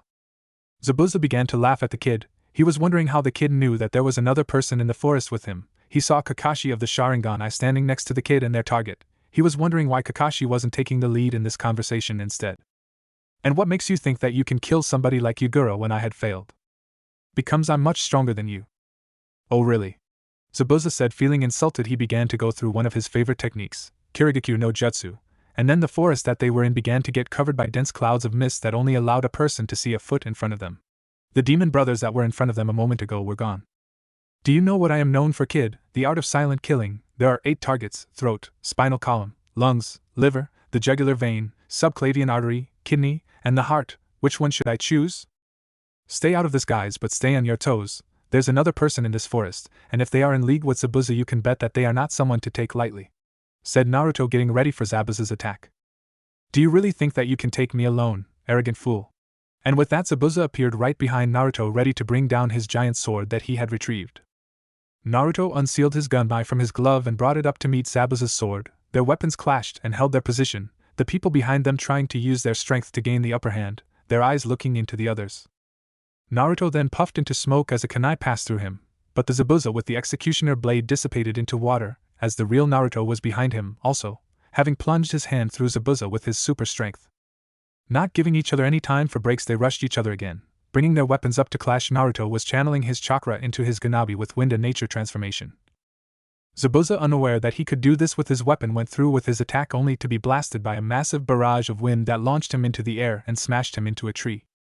Seeing their leader was in trouble, the demon brothers in tandem with Haku launched their attacks. Haku launched Senbon from a position hidden to Naruto. The demon brothers launched exploding kunai and rushed forward, their chains between them. Naruto immediately smacked them all away with his gunbai, and was also releasing similar bursts of air to the one that smashed Zabuza into the tree. Naruto hit 2 of his targets in Meizu and Gozen, knocking them out too, and with left to handle Haku's new barrage of attack. Haku chose to sacrifice the cover of Zabuza's technique, and used the water that formed it to use it for her own move. 1,000 flying water needles of death, whispered out Haku, and needles of water began to form out of thin air, the mist dissipating. The needles began to target Naruto, but his defense was impressive. As soon as they began to fight at him, he let out a Shinra Tensei, destroying all of the needles, and brought in Haku with a Bansho Tenin. Surprised at what was happening, Haku was not prepared to let himself die and failed to protect the only person that ever found him useful, who viewed him as his tool. Haku broke out of the pulling technique by using a kawarmi with a piece of wood that was on the floor and began to put together his ultimate move that should end the boy, Ice Release, Ice Dome. A dome of ice began to form around Naruto and Haku disappeared into an ice mirror that put him into another mirror inside the dome. Haku decided that she was going to kill the kid now, and expressed her sympathies. "I'm sorry, young shinobi, you would have made a great tool for your village, but my purpose is to fight for Zabuza, and now you must die." With speeds that matched Naruto's, Haku threw out several Senbon needles that Naruto deflected with the sweat of his gun by. Knowing that distant attacks wouldn't do the job, he began to contemplate how he would get in close. Haku decided this was going to be his last move or he would fail anyway.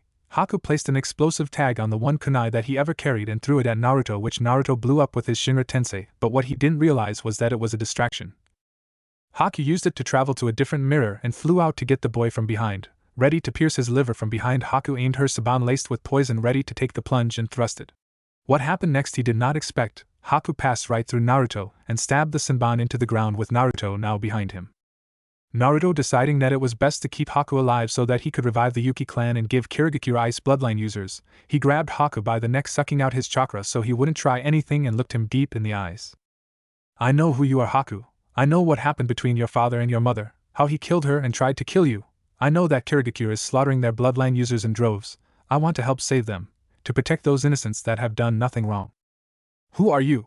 whispered Haku. He had never told anybody besides Zabuza about his past. "The one who will slay Yagura, the one who will save Kirigakure from itself. Do you trust me?" "Yes." "Good," Naruto said with a soft smile. "Now let's get Zabuza up and those two brothers. We should get started on this journey as soon as possible. With every second lost, so are the lives of people who didn't deserve it." With that, Haku dropped the ice dome to reveal Kakashi, Naoko, and Sasuke in battle stances with Tazuna behind them. In front of them were the demon brothers and Zabuza. They were ready to clash, but Haku stopped them from going any further before any side did something that would be unforgivable. "Wait, Master Zabuza, listen to this child. He has an offer that you will want to hear." Zabuza looked toward Haku with a raised imaginary eyebrow, wondering what happened in the dome to make Haku stand by that kid's side and give him a chance. He put down his sword and walked over toward the kid, giving him a critical look up and down.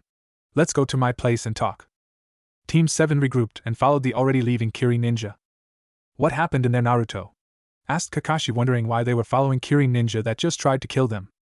"I got us a chance to talk. We are gonna see if Zabuza really is loyal to his village or not. Either way, the original mission is still on the table. We won't let him kill Tazuna, but we'll see if he will get us in with the Kiri rebellion." "I told you I'm not letting you go, Naruto. And I told you can't stop me."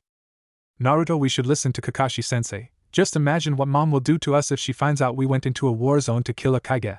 I mean, come on, she'll destroy us," warned Naoko sternly. "But imagine how cool it would look on our records, to have the assassination of an insane Mizukage, the container of a tailed beast, on there," said Sasuke with a smirk. "Hurry up, you're lagging it, runts," shouted out Zabuza to the leaf ninja that were falling behind. Team 7 picked up the pace, dragging along Tazuna. They got into a clearing and reached a house that was covered in all kinds of camouflage, trees, brush, branches, and stones. When they entered, it looked completely different and homelike. Zabuza sat on the couch along with Haku while the demon brothers went somewhere deeper into the house. "So, tell me what you want, brat, and why are you so submissive to the kid, Kakashi?" said Zabuza. Kakashi, who was reading his porn, kept reading for 5 seconds and then popped his head up and said, "Did you say something?" This earned a tick mark on Zabuza's head. "Enough, let's discuss what we are here for. First off," Naruto looked toward Tazuna, who was drinking in a corner looking around the house. "We are here to protect Tazuna until he finishes the bridge that will connect the land of waves to the mainland. You are on orders from a rich lunatic to kill him named Gato. I'm telling you right now that he is going to betray you and ambush you when we have roughed each other up, after you would have failed to kill us. So our team is going to make the first move and kill him and his thugs and return the wealth that he sucked from this place to the people. Next, Konohagakure wants an alliance with Kirigakure, a stable Kirigakure, so we are headed on an unsanctioned mission, for now, to get to Kiri, meet up with the rebels, and kill Yagura. From there, Konoha will aid in the recuperation to get it back to its full strength." "And why would Konoha want an alliance with Kiri? What is their agenda?" "As I said, global peace." "So why do you need us? We are rogue ninja." "Well, what is an alliance if we've never done anything for each other? We want you, Zabuza, and your demon brothers, and Haku to return to Kiri and aid in the recuperation. Basically, you're our way into getting in Kiri's good graces before we get into bed with each other. Less chance for betrayal that way if we know each other beforehand, and how will they not be grateful to us if we return a member of the Seven Swordsmen? and the last member of the Yuki clan that can supply them in the future with the ice bloodline. Fine, we'll take you and make the introductions. We are patriots no matter what anybody thinks. We love our village, and if Konoha will give it back to us, we will take all the help we can get. Really? I didn't expect you to accept so easily, said Naruto, wondering suspiciously. I'm a smart shinobi, that's how I've survived so long as a missing ninja, and I can tell this is the smart move. After all, if we are not with you, we are against you, am I right? Indeed you are. Well, let's finish with Gato and his men before we get going. Very well. Wait, Naruto, if you are as strong as your father believes, I might not be able to stop you, and with Naoko and Sasuke at your side the chances are probably less, and since I'm your sensei, and you guys are practically my family, I'm coming with you, said Kakashi sincerely. Thank you, Kakashi, replied Naruto, glad to have a man that he has become fond of over 6 years as a friend by his side. Now let's get to Gato's base. If you are as strong as I think you are, the security shouldn't be a problem. Zabuza walked out of the house with his group in tow, followed by Team 7 and Tazuna. They began to head towards Gato's compound, discussing how they would commence their assault. It was decided that Team 7 would go in the front while the Kiri group went in silently from behind, and that they would confront Gato together. Gato's base resided on a plateau below a large cliff. It looked like a 2-story mansion, with tents of bandits and rogue ninjas in the space in front of it. This would be easier than they thought, so both teams got into their positions and prepared for the assault. Naruto, however, just stared on at the group below, and told his team to stay put. He went to the edge of the cliff that overlooked their base and flew up, surprising his team. Not giving a care in the world, he kept floating up and suddenly placed his hands outward. Shinra Tensei. All the chakra that Naruto gathered up in his hands blew outward and began to crush everything in its path. At first the bandits and the ninja had no idea what was happening. Their comrades were screaming and they were all trying to run one direction, away from the crater that was being created, as if something was pushing down the ground, decimating all that preceded it. The bandits and ninja were literally dying by the dozens. The entire front area of Gato's house was turning into a crater. About 20 seconds later the enemy camp was gone, the rumbling was gone, and all that was left of a disturbance was a massive dust cloud in the air. Kakashi's one visible eye was wide open, Naoko's mouth was agape, and Sasuke was brooding. They were all wondering how Naruto had such cool abilities. I mean, he was flying in the air and had just pancaked about 300 bad guys into the ground in less than a minute. Not caring about what they thought, Naruto just landed on the ground and spoke, "Let's move." The Leaf Ninja began to walk down the cliff with chakra holding them to it. When they had reached the crater that Naruto's technique made and began walking to the house, they opened the door to Gato's mansion and saw pools of blood beneath figures that had body parts missing and were all dead. They looked as if they were trying to run away from whatever killed them, impaled in the back by a large sword or ripped apart messily by chains. Some had precision holes in them, no doubt targeting vital organs of their body. Naruto, Naoko, Kakashi, and Sasuke all followed the trail of bodies toward a hall with double doors with a man impaled onto it by his hands, a kunai sticking through them and his throat slit. They opened the door to reveal a group of Kiri ninja and a scared short man in a suit that was pissing himself in a corner. The Kiri ninja, except for Haku, were toying with him, throwing kunai at him but not trying to strike him. Some cut his clothes or embedded themselves a few inches from the man's appendages. So this is Gato, huh? He doesn't look like such a threat, but looks are quite deceiving. I should know this better than most, I suppose, said Naruto, eyeing the tiny man. Please help me. I'll pay you anything, just please help me, please, screamed out Gato. Sure, just give me everything that you own, all your deeds, the paperwork to the ownership of your companies, everything that you hold valuable, and then I'll save you, spoke Naruto. Okay, just don't let them kill me. Gato walked to the bookcase that he had in his office and pulled on a book, which raised the eyebrows of a few people in the room. The bookcases retracted and revealed a large vault. Gato put in the combination on the dial and opened it to reveal quite a few things: paperwork, stacks of money, and other valuable things that Naruto would indeed look into. But most surprising to Naruto and Naoko was the red Uzumaki swirl on a black flag at the back of the vault. They turned to Gato. Where did you get that flag? Naruto pointed to it. What? Oh, that, I bought it from a store. Gato tried to deflect, knowing that with the look in their eyes that the flag meant something to them. You would never buy anything like that. Now tell me, where did you get that flag? Please don't kill me, please. I got it from a wasteland about 50 miles west of here. It was once a village called Yuzushiogakure. Said to be an extremely powerful place, and that's why it was destroyed. How much have you taken? Nothing, not yet. Searching and excavations are supposed to begin in a few months. Good, said Naruto with a smile. Naruto then looked around and saw what he was looking for: the paperwork to Gato's fortune.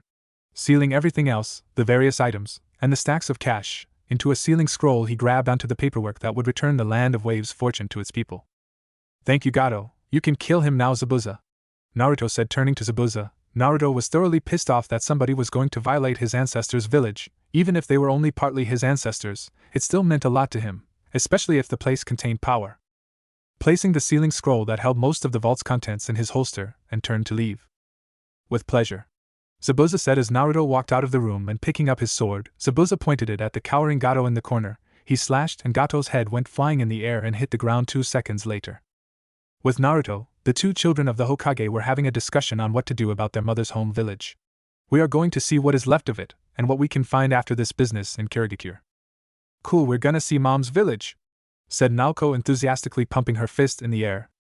Zabuza walked out of the office and turned toward Naruto. Let's begin our journey to Kiri.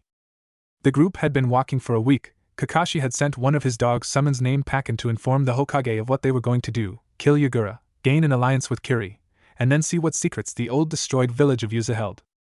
Currently they were walking along a river, not going directly to Kiri since that was Mizukage-controlled territory. Instead, Zabuza was leading them to the rebel base that was located behind a waterfall which was embedded in a mountain.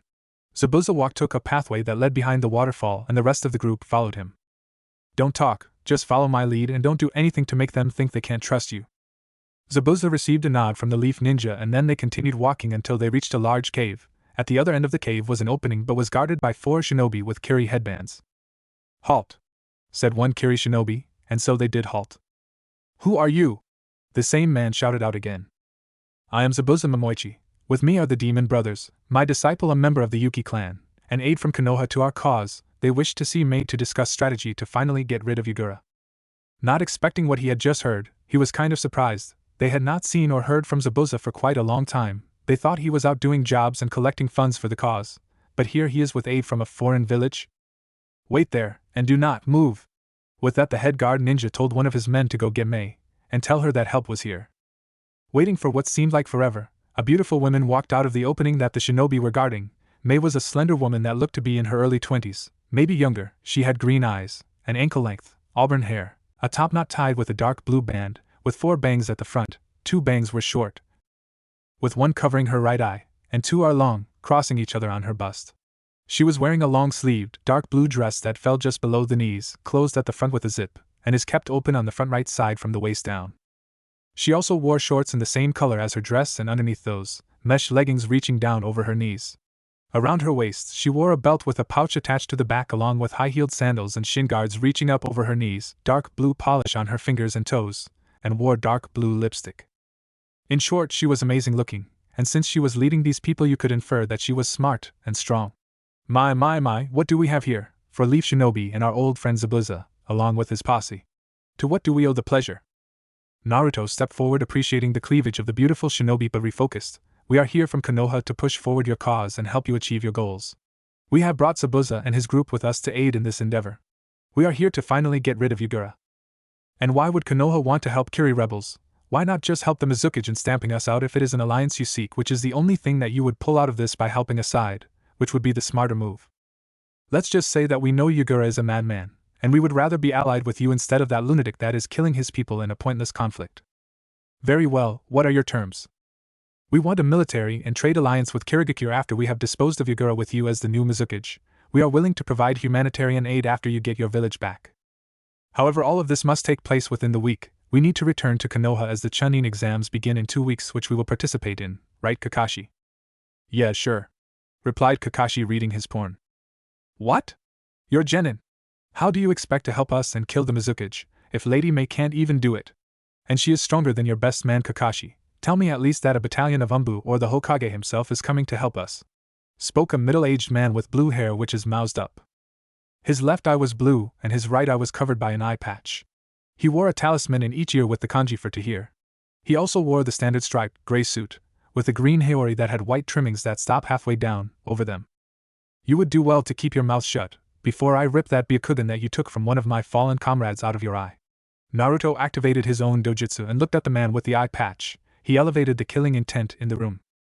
Please forgive my bodyguard Ao, but he is right. Not to tarnish the abilities of Kakashi, he is indeed a renowned and feared shinobi. But I believe I am stronger than him, and the Mizukage is much stronger than me. The only time he has ever fought me he was holding back. He had not even used the power of his tailed beast. Replied Mei, worried for the future of her people. Do not worry, I am much stronger than Kakashi. Earning a snort from the said shinobi, and I can take down the Mizukage on my own, but I will not take back your village for you. You must do this on your own. I'm just here to help," Naruto said, getting tired of the fact that people didn't believe in his power because of his age. He would need to do something to remedy that. "Sorry kid, but we aren't gonna take your word on this. You look like a big brat, and we are not going to put all of our resources into one large-scale offensive, which is what you're suggesting if you want to get this done in 1 week," countered Ao. "Do you require a demonstration, Mr. Bodyguard? Would you like me to beat you into the ground?" goaded Naruto with a raised eyebrow. "As if you could," Ao shot back, getting into a battle stance. Ao lunged at Naruto while activating his Byakugan and swept his leg in the air, trying to kick him in the head, but Naruto ducked and grabbed Ao's legs from behind and smashed him into the ground, creating a crater. Ao was quite injured but dragged himself out of the crater and jumped away from Naruto. Naruto used his incredible speed to appear right behind Ao and kicked at the back of his knee, bringing Ao to kneel, punched him in the back with his super strength, sending him across the large cavern. Ao was knocked out. Turning to Mei, he said, "I haven't even shown you a fraction of my power. Now this is a one-time deal. We do this within the week, or we leave. You know, kid, you're quite handsome for your age. I like a man who's commanding and knows what he wants," she said with a sexy smile and a wink. "Fine, come with me to our war room and we'll tell you what our resources are, and you can help us plan this offensive." Chapter 7. Mei was leading Naruto and the Konoha shinobi down a maze of hallways, coming across many shinobi from Kiri that were loyal to the cause of the rebels and didn't want to see any more of their countrymen be needlessly killed because their leader had lost his mind. Some of them were heavily injured though, but they looked like a dedicated group of shinobi and were not deterred. However, they would need a very good plan to get them past the week. When they reached the command center of their operation, Naruto was, needless to say, surprised. The room was massive and filled with dozens of Kiri ninja, all centered around maps, calling out strategies and giving progress reports on supplies they had secured, revenue they had brought in, or sabotage missions they had completed. The rebels looked organized and Naruto was feeling more optimistic about the future of Kirigakure. Now he needed to see what he was working with to come up with a strategy to get this done. In the Akatsuki, he was the brains of the organization along with Madara and Obito. And they had gone pretty far with only a little less than a dozen powerful shinobi to bring the world to its knees. "Okay, what are we working with? How many men do you have?" asked Naruto, getting ready to set his mind to work, hoping that the situation was better than he expected. "Currently we have 400 shinobi strong, but injured and recuperating at least 200, but they can't fight yet, and we don't have very capable medic ninja to fully heal them. We also now have 2 of the 7 swordsmen of the mist, along with extremely proficient water release users. We have most of the hunter ninja division loyal to us, and we have me. I can use lava release and boil release, good for taking out large groups, but I can also handle myself in single combat. Alright, luckily I'm a somewhat advanced medic. I also have advanced jutsu, so I'll try and get to heal as many of your ninja as I can. If I can get them all, we'll have roughly 600 shinobi on our side, yes? How many are against us, as in allied with the Mizukage?" "At most 2,000, but many of them are just afraid of Yagura's power. If we slay him, most will flock to our side. And the rest, hopefully afraid of being outnumbered, will cease fighting as well," said Mei. Knowing how fearsome Yagura's full power was, it took extreme courage or no other choices to go against him. "Tell me about the terrain defenses?" Naruto now knew what he had to work with. Now he wanted to know what he was going to be up against. He could probably blow his way past any walls or get across vast rivers, but he wanted to fight Yagura off his own turf. Well, the village is surrounded by mountains from several different sides. Large amounts of vegetation cover the structures of our village, and as the name suggests, the mist hides it very well, except when you're inside the village where things clear up. It lies on a large plateau with river intersections here, here, and here," Mei said, pointing out several different icons on the large map on the table. On it was an outline of Kirigakure and the countryside. "In the center of the village is where the Mizukage resides. He rarely leaves this building, so I don't know how we are going to get to him without having to push through half the village, and all the shinobi that are going to be blocking our way. Simple, we lure him out of his hiding hole," said Naruto with something already in mind. He knew whose control Yagura was under. He knew what that man wanted. "And how do you expect to do that?" asked Mei, confused. "He wants you dead. Believe me, you are quite a nuisance to his plans, so if he knows where you are, he's going to put everything he has into wiping you from the face of the earth. He may or may not come himself, so let's make it irresistible for him to show his face," said Naruto, wondering if using his sister as bait was immoral. "And how do we plan on doing that?" wondered Mei, what Yagura wanted besides her own death. "Well, we show him you, and we will show him something else that he wants, something that he needs in fact, and will not pass up the opportunity to get so easily," explained Naruto, making up his mind. "And what would that be?" "The Jinchuriki for the 9-tailed fox demon." "What? You hold the 9 tails within you?" asked Mei, extremely surprised. "No, my sister does. She holds the fox, and Yagura knows this," Naruto explained, not wanting to give too much away. How does Yugura know that? Because Yugura isn't really Yugura, at least the one that you think he is. His mind is being controlled by somebody. He is the one that is behind the bloodline genocide. Again, Naruto tried to hide as many facts as he could. How do you know this? I wasn't informed of this until a few months ago by my bodyguard Ao, and he only knows that because he sensed it with a Byakugan. Whoever is doing this to him must be extremely strong to put someone as powerful as Yugura under his genjutsu. Do you know who he is? Mei was getting very suspicious of how Naruto knew as much as he did. No. Naruto lied, he couldn't have people find out about the Akatsuki controlling the Mizukage so early. Wait, after all of this I know so little about you, how are you so skilled, enough to beat my most experienced and skilled bodyguard, and you know medical jutsu, and something that beyond me so few people know, like the fact that Yugura is being controlled. Who are you? I'm the son of the Yondaime Hokage and the Red Death. Currently one of the most powerful shinobi of my village, but I still only hold the rank of genin. Naruto said with a smile. You are the son of the Yondaime? Surprised by this answer, she had heard this boy had killed 13 Kumo jonin at the age of 6. Indeed I am. Why are you here? I would suspect someone of your stature to be under lock and key, protected by an umbu at all times. Mei responded, surprised that he was in a war zone. Let's just say I'm that strong. Well, I'm glad that you're here to help us. Mei said. She was getting more and more attracted to Naruto as she learned what he was made of. He was strong, but from what she could tell he didn't want to be known as the son of the Yondaime and piggyback on his father's fame or his mother's. Naruto wanted to get back to the offensive, so he quickly told her what he wanted to do. He was going to have one of their shinobi go to Yugura and pretend to beg for mercy. To convince him further, he would tell Yugura where the entire rebellion was stationed, a location that they would ambush. To make sure that Yugura came, the shinobi would explain that he overheard that the son of the Yondaime, and his daughter the container of the 9 tails, along with the revered Hatake Kakashi and the last Uchiha, was with them. Hopefully this would be enough to make Yugura come himself. Well, it sounds kind of simple actually, this plan of yours. I'll get a shinobi I trust on it immediately. I just hope that it works. Yeah, me too. Naruto, along with the rest of Team 7 and Mei, most of the Kiri resistance, was behind a peak overlooking the field below them. This was where the battle would go down, large enough for them to go wild and be comfortable in the space provided. Naruto beforehand had gone to all the shinobi that were injured and healed them with the medical jutsus that he had learned from Tsunade's scroll, bringing the full battle strength that they could muster. Now Naruto was on par with Tsunade and getting to the point where he could heal himself or others without hand seals and more efficiently than anyone else could. Naruto was now garbed in the battle armor that he loved. It was the traditional armor that he wore in the 4th Shinobi War, what he had fought with so many times before, similar to Madara's own set of armor. Well, Mei, shall we go kill him? Naruto suggested jokingly. This was what they had been planning for meticulously for a few days now, and here it was time to execute their plan. Naruto and Mei against the 3 tails container Yugura. Let's. Mei and Naruto jumped down to come face to face with Yugura, leading a mass-sized swarm of Kiri shinobi under his command. Yugura was a small person. He had a head of messy, light gray hair, pink pupilless eyes, and what seems to be a stitch-like scar running from under his left eye, all the way down his cheek. On his back he carried a staff-like pole weapon with uneven-sized hooks with a green flower on the larger end. Even if his appearance looked less than menacing, his power was immense. Shall we dance Mizukage, Yugura? What did you just say?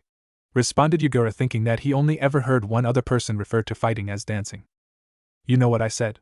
Naruto responded with a wink, and then he rushed forward, throwing out shuriken to meet the small man. Mei stood her ground while Naruto was distracting the Mizukage and began to form a water dragon, hopefully finishing this fight fast before he unleashed everything he could on them. Yugura pulled out his staff and swung it horizontally at the shuriken flying towards him and deflected them all. Yugura then slashed it at Naruto and turned it around vertically for another slash, but Naruto dodged both strikes. Naruto unsealed his gunbai and tried to smack Yugura with it, but he jumped back and grabbed the edge of it with his hand and pulled it towards him.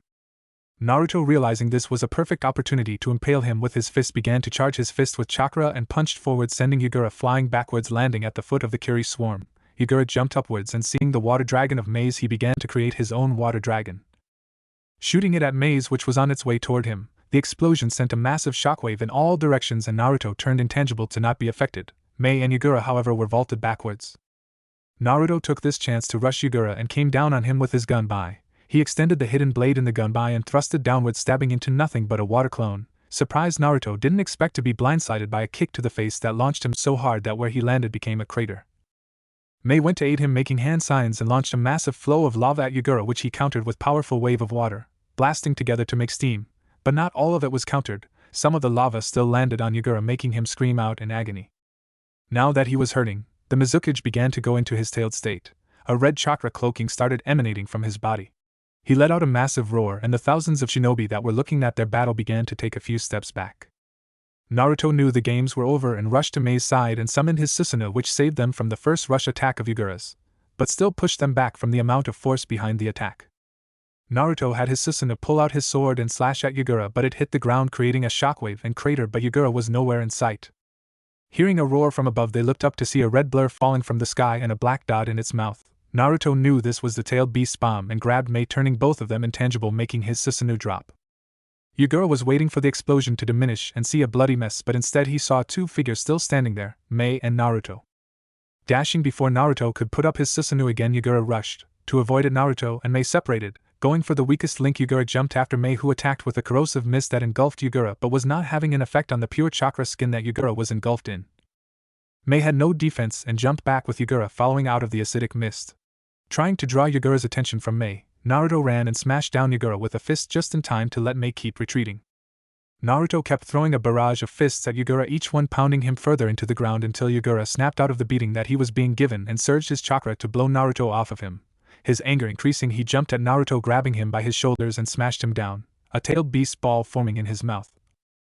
Naruto used a Shinra Tensei to blow Yagura away from him and turned intangible to stop the beast's ball that he disrupted from exploding in his face. It hit Yagura, however, but in his state was only moderately affected. Mei took this chance to spray lava at him from behind, but he spun around, evaded, and rushed after her, not looking to fail this time, and shot out a long arm at the beautiful woman, which hit her, sending Mei tumbling backwards. Naruto, who was trying to think of a way to finish off Yagura, finally decided what he was going to do, but it would require a lot of luck and hopefully a good day for an old acquaintance of his. To use this plan, Naruto would need to weaken Yagura a bit, however. Deciding to put a massive attack into action, Naruto flew through hand seals and a small black orb was created in the middle of his hands that were forming a triangular shape. Naruto threw that small ball up and a large gravitational pull was dragging Yagura and the earth surrounding them towards the small ball, now growing in size. For a few seconds the growing ball was gaining a larger gravitational pull that Yagura was struggling against, and he finally succumbed to being dragged through the sky towards the ball and smashed into it. Mei, regaining her bearings, rejoined Naruto, who was concentrating on keeping the forming mass together. Yagura was not about to go down, and went full beast mode. A turtle-like creature with a spiky shell erupted from the mass above the earth, and launched itself at the pair. Mei was about to jump but didn't when Naruto blew it away with another Shinra Tensei and dashed after it, putting one-handed seals into play and blew a wall of fire at the beast, pushing it further back. Naruto kept pushing forward with his fire attack when the beast flipped over onto its feet and launched chakra-infused balls of water that collided with the fire, creating a steam that Naruto couldn't see through. And quicker than he could have thought possible for such a big creature, it dashed past him, one of its horns on its way to impaling Mei, who didn't have enough time to react. Naruto had to save her. Without her, things could change too much, to the point this whole plan was more harmful than helpful. Naruto moved to her as fast as he could but couldn't make it without taking her place, so he collided with her and pushed her out of the way. The horn meant for Mei impaled him instead. It had gone through his armor and smashed him into the floor. As a last resort, Naruto used on of his ocular jutsu and summoned his Susanoo, pushing the tailed beast off of him. Naruto now had a beaten appearance, a hole in his chest, his armor shattered and shirt ripped, revealing some muscle, blood dripping from his mouth. Naruto hoped this would not kill the beast but put him down for a while. His Susanoo grew 2 more arms, bringing the total to 4, and put them into 2 hand signs. Closing his eyes, Naruto concentrated while the others who were watching this giant battle saw a meteorite penetrate the sky and fall towards Yagura. To not get himself killed in the process, or Mei, he grabbed onto her and teleported both of them to his personal dimension, where he kept a lot of things. His dimension wasn't just a void with random rectangular shapes. Instead, it was a large playing field for him to train in, with a large house in the middle. This house held many things. But back to the fight. Naruto waited for a couple of seconds before he took them both back to the battlefield. Where there was once a large field, now was a massive crater where a near-death Yagura was gasping for air. Now, going to complete his plan, Naruto began a jutsu that he had seen his grandfather use years earlier and summoned the Shinigami. "I need your help sealing the 3 tails inside of me," Naruto gasped out. The hole in his chest was bleeding heavily. "Why should I help you?" "Because we are both in this together, and we both want this world to be saved. I can't die here." The Shinigami, knowing that the child was right, decided to do this and grabbed onto the almost dead Yagura and an almost dead Naruto. Both of his hands went through their chests, but the Shinigami was transporting the 3 tails into Naruto, sealing it within him. Hoping that combined with Naruto's own healing abilities it would heal him, or it would all have been a waste. Yagura, on the other hand, was dead. Taking such a heavy attack and having his biju ripped out of him, he couldn't take any more and died. Naruto was exhausted too. He must have been more affected by the wound in his chest than he thought, and fell to his knees and then face planted on the floor. Around Naruto's beaten body rushed his sister Naoko and his friend Sasuke, their teacher Kakashi, and Mei along with the shinobi loyal to her or now loyal to her with the death of Yagura. "Will he be alright?" asked Naoko worriedly. Her father looked to be in bad shape. "I think so, you've seen him take worse. Remember that one time Sasuke accidentally put a Chidori in his chest?" And at that Sasuke frowned. At that point he was so scared of losing his one friend, he was afraid that their family would hate him and he would be isolated for killing the son of the Hokage. Fortunately, with some healing powers that somehow allowed Naruto to grow back a lung, he did not die and Naruto forgave Sasuke a while after he woke up. But now he had a giant hole in his chest put there by a tailed beast's horn. None of them knew what he was capable of and were wondering if he had a limit, because the powers that he showed during the battle were godlike. He had summoned a meteorite from the heavens, summoned an ultimate defense, taken down Yagura the Mizukage and container of a tailed beast. Perhaps this was as far as he could go. Mei, however, would not let him die. He had done so much for her, he had bled for her, and took a blow that would quite have possibly killed her. She would repay him somehow, she vowed it, but right now they needed to keep him alive. "I need a medic!" screamed out Mei. She was holding his head on her lap. She saw blood everywhere, but what was most interesting was that the wound seemed to be piecing itself together. The big hole was now getting smaller, and quickly. "I think he's going to be okay," said Mei, looking relieved. "Good," whispered Kakashi. Naruto was like family to him, a little brother that he could teach cool things to, and his father, he looked up to him as his own father. He was the man who trained him to be who he was today. He couldn't fail Minato, and if his son died on his watch in an unsanctioned mission, shit would hit the fan. "Come on, let's bring him back to our infirmary. A medic might be able to help him more." "Yeah, let's go." Kakashi grabbed Naruto and carried him bridal style back to their camp. Before Mei left, however, she moved to address all the shinobi that were present. "Shinobi of Kirigakure, we have been plagued by a pointless war, instigated by our once beloved Mizukage, but I am here to tell you that Yagura was not Yagura anymore. The one we looked to for protection has been dead. The fractured mind of his former self resided within. Now we are free from his tyranny. I beg you, join me, join us, and help us rebuild Kirigakure to the glory that we once held, where we were respected as one of the strongest 5 elemental villages. Let me lead you to our future, and never look back on this dark chapter of our history." That simple speech was met with thunderous applause from all the Kiri shinobi. Mei stood above them as they all cheered her on. "Kneel before our Mizukage!" shouted out one shinobi, and he kneeled. The rest soon followed. "Rise, my loyal shinobi, it is time to embrace our future!" Mei shouted out, and they headed back to their home, to Kirigakure. Kakashi, however, was on the way to the rebellion base getting treatment for Naruto. He was almost healed but had not yet woken up. His body repairing itself like that was taking quite a toll, but it seemed that his life was out of danger for the time being. Kakashi, now not worried about his charge, told Sasuke and Naoko to stay with him. He needed to speak with Mei, that she needed to come to Konoha to get the Hokage and the council to formally agree to their alliance. Kakashi found her at the gates of Kirigakure staring on out at her home. "Lady Mei, we need to get going back to Konoha. Naruto seems to be healing, but he still hasn't woken up, so we are taking him back just as a precaution. I would also like you to come back as well, as the newly appointed Mizukage. Negotiations over this alliance should begin with you. Since Naruto is a shinobi of Konoha and the son of the Hokage, our council will have no choice but to meet with you to discuss whether our village will come to an alliance with yours," Kakashi explained. "Very well, let's get going," replied Mei, happy that her village had a brighter future ahead of it, and hopefully this alliance will be a step in that direction. The civilian council and the shinobi council were gathered together on 2 sides of the large council chambers. At the head of the chamber was the 4th Hokage Minato Namikaze. Sitting in the center of the chamber was the new Mizukage of Kirigakure, Mei Terumi. "In the report from my student Kakashi, my son offered a trade and military alliance with Kirigakure. He defeated the former Mizukage Yagura, a container for a biju, with you fighting alongside him. Now I am inclined to accept this offer with you. One can never have too many alliances, but I ask of you, what do you want from us?" Making sure Mei had good intentions. "Just what you expect from us in return. If a village were ever to attack us, you would come to our aid, and in turn, if a village ever attacked you, we would fight by your side. We also request trade routes be opened up between our 2 villages, as we are very diverse in terrain and culture. Exchange of goods could be a good way to increase both of our economies." Mei was hoping to get more aid and benefits later on. "I can't help but agree." Minato was sure she wanted more, but he would hold his tongue. Many of the shinobi also agreed, as well as the civilian council. However, the war hawk Danzo Shimura would not have it. "How do we know that you will not betray us? Even if that was not a factor, your village just had a civil war, you are weak, and it would be too long before you could provide the same military strength that we have at our disposal. I do not advise we take this alliance, Minato." Well, unfortunately Danzo, I and most of the rest of the council agree. Of course the Warhawk would not keep quiet. We do not, however. Stated Hamaru and Koharu, we agree with Danzo, this alliance seems to be rushed into, we do not have a bond of trust and there are no benefits for us allying with them after the chaos that their village is in. With all due respect, Elder Council members, our village is not in chaos but is united. I promise this council that Kirigakure will not need Konoha to carry it upon its shoulders. We can handle ourselves for now until you are willing to provide us with aid when we can provide the same. Very well, Mizukage, but we still do not know if we can trust you. We must cement our alliance beyond simple agreements. Warned Hamaru, they had learned that words on a piece of paper were not the best ways to keep agreements upheld. And how do you suggest we cement our alliance? Asked Mei, wondering what the village elders had in mind. Lord Hokage, what about marriage? Koharu suggested. What? But I'm already married. Minato screamed out. Koharu would be dead if Kushina was in the room. Not to you, Lord Hokage, but your son, if what Kakashi said is true, your son is extremely strong. He was able to take down the Mizukage, and displayed an immense amount of skill and abilities. He is able to use the Susanoo, and devastating techniques that we do not even know.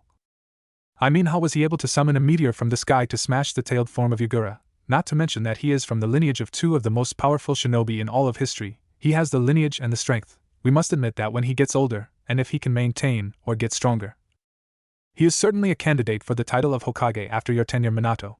While this was Bane said, Danzo was wondering if he could get his hands on Naruto. The village would indeed be supreme with a figure like Naruto by his side. He had seen the ruthlessness in the boy's heart. If only he could unleash it fully. So you're saying you want me to marry Naruto, a possible Hokage candidate for your village in the future, to make this alliance happen? Mei tried to clarify, not minding the idea. Indeed, he has already gained the favor of many of our village's clans. He has saved the heir to the Hyuga. He is friends with the last Uchiha. He is powerful, and he has the support of many influential people in Konoha. It certainly is a possibility. Very well. Mei confirmed, wondering how Naruto would take it. Wait a second, how old are you even? Minato was wondering the age difference between his son and his future wife. I'm 21. Mei said, getting angry. She hated when people brought up her age. You're 9 years older than him. Minato was now thinking this was a bad idea. I know. Mei said, getting angrier and angrier with each comment. So he is your future husband, congratulations. Hamaru stated, wanting to get this over with. I hear he is participating in the Chunin exams this year? Mei asked, hoping to be there to cheer Naruto on. Indeed he is. Speaking of that, we need to train him to show off his skills and display him to the rest of the villages and daimyos. Koharu wanted to show off the boy's skills and the superiority of their village. May I come see him? Mei asked. Maybe Kirigakure could also participate in the exams. Of course, Minato said. Besides, he is going to need multiple brides when he becomes part of the Clan Restoration Act, along with Sasuke to revive the Uzumaki, Senju, and the Uchiha. Koharu said, giving a stern look towards Minato, who just glanced away. Minato was wondering how he was going to tell his son that he needed to build 2 clans and take multiple wives. Very well, this meeting is adjourned. I am looking forward to the fruits of our alliance, Mizukage Mei Terumi. Minato began to walk toward Mei with a smile. As am I, Hokage Minato Namikaze. Mei walked toward the Hokage with a smile too. And with that, the 2 Kages walking toward each other shook hands, finalizing that they were now partners in war and in peace. Naruto was walking out of the hospital. He had awoken a few hours ago after having a long talk with the 3 Tails. That giant turtle had berated him and insulted him, but Naruto told him who was boss, and that he would reunite him with his brethren with his help.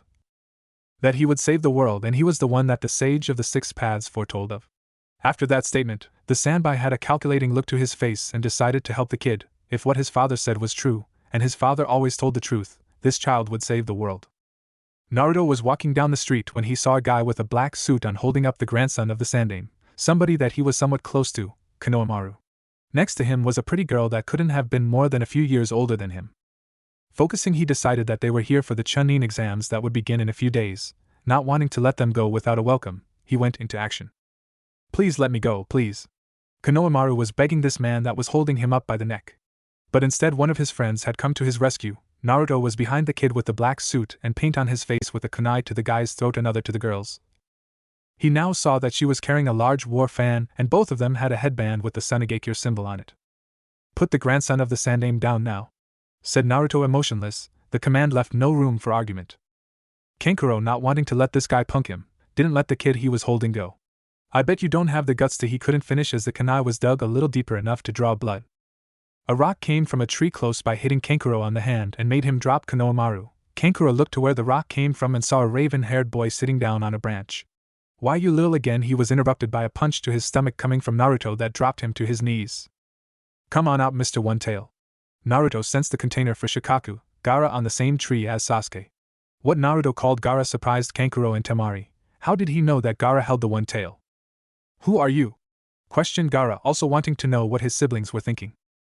Naruto Uzumaki Namikaze, son of the Yondaime Hokage. I suppose you are the son of the Kazekage, and so these must be your brother and sister, the Sand siblings, I presume.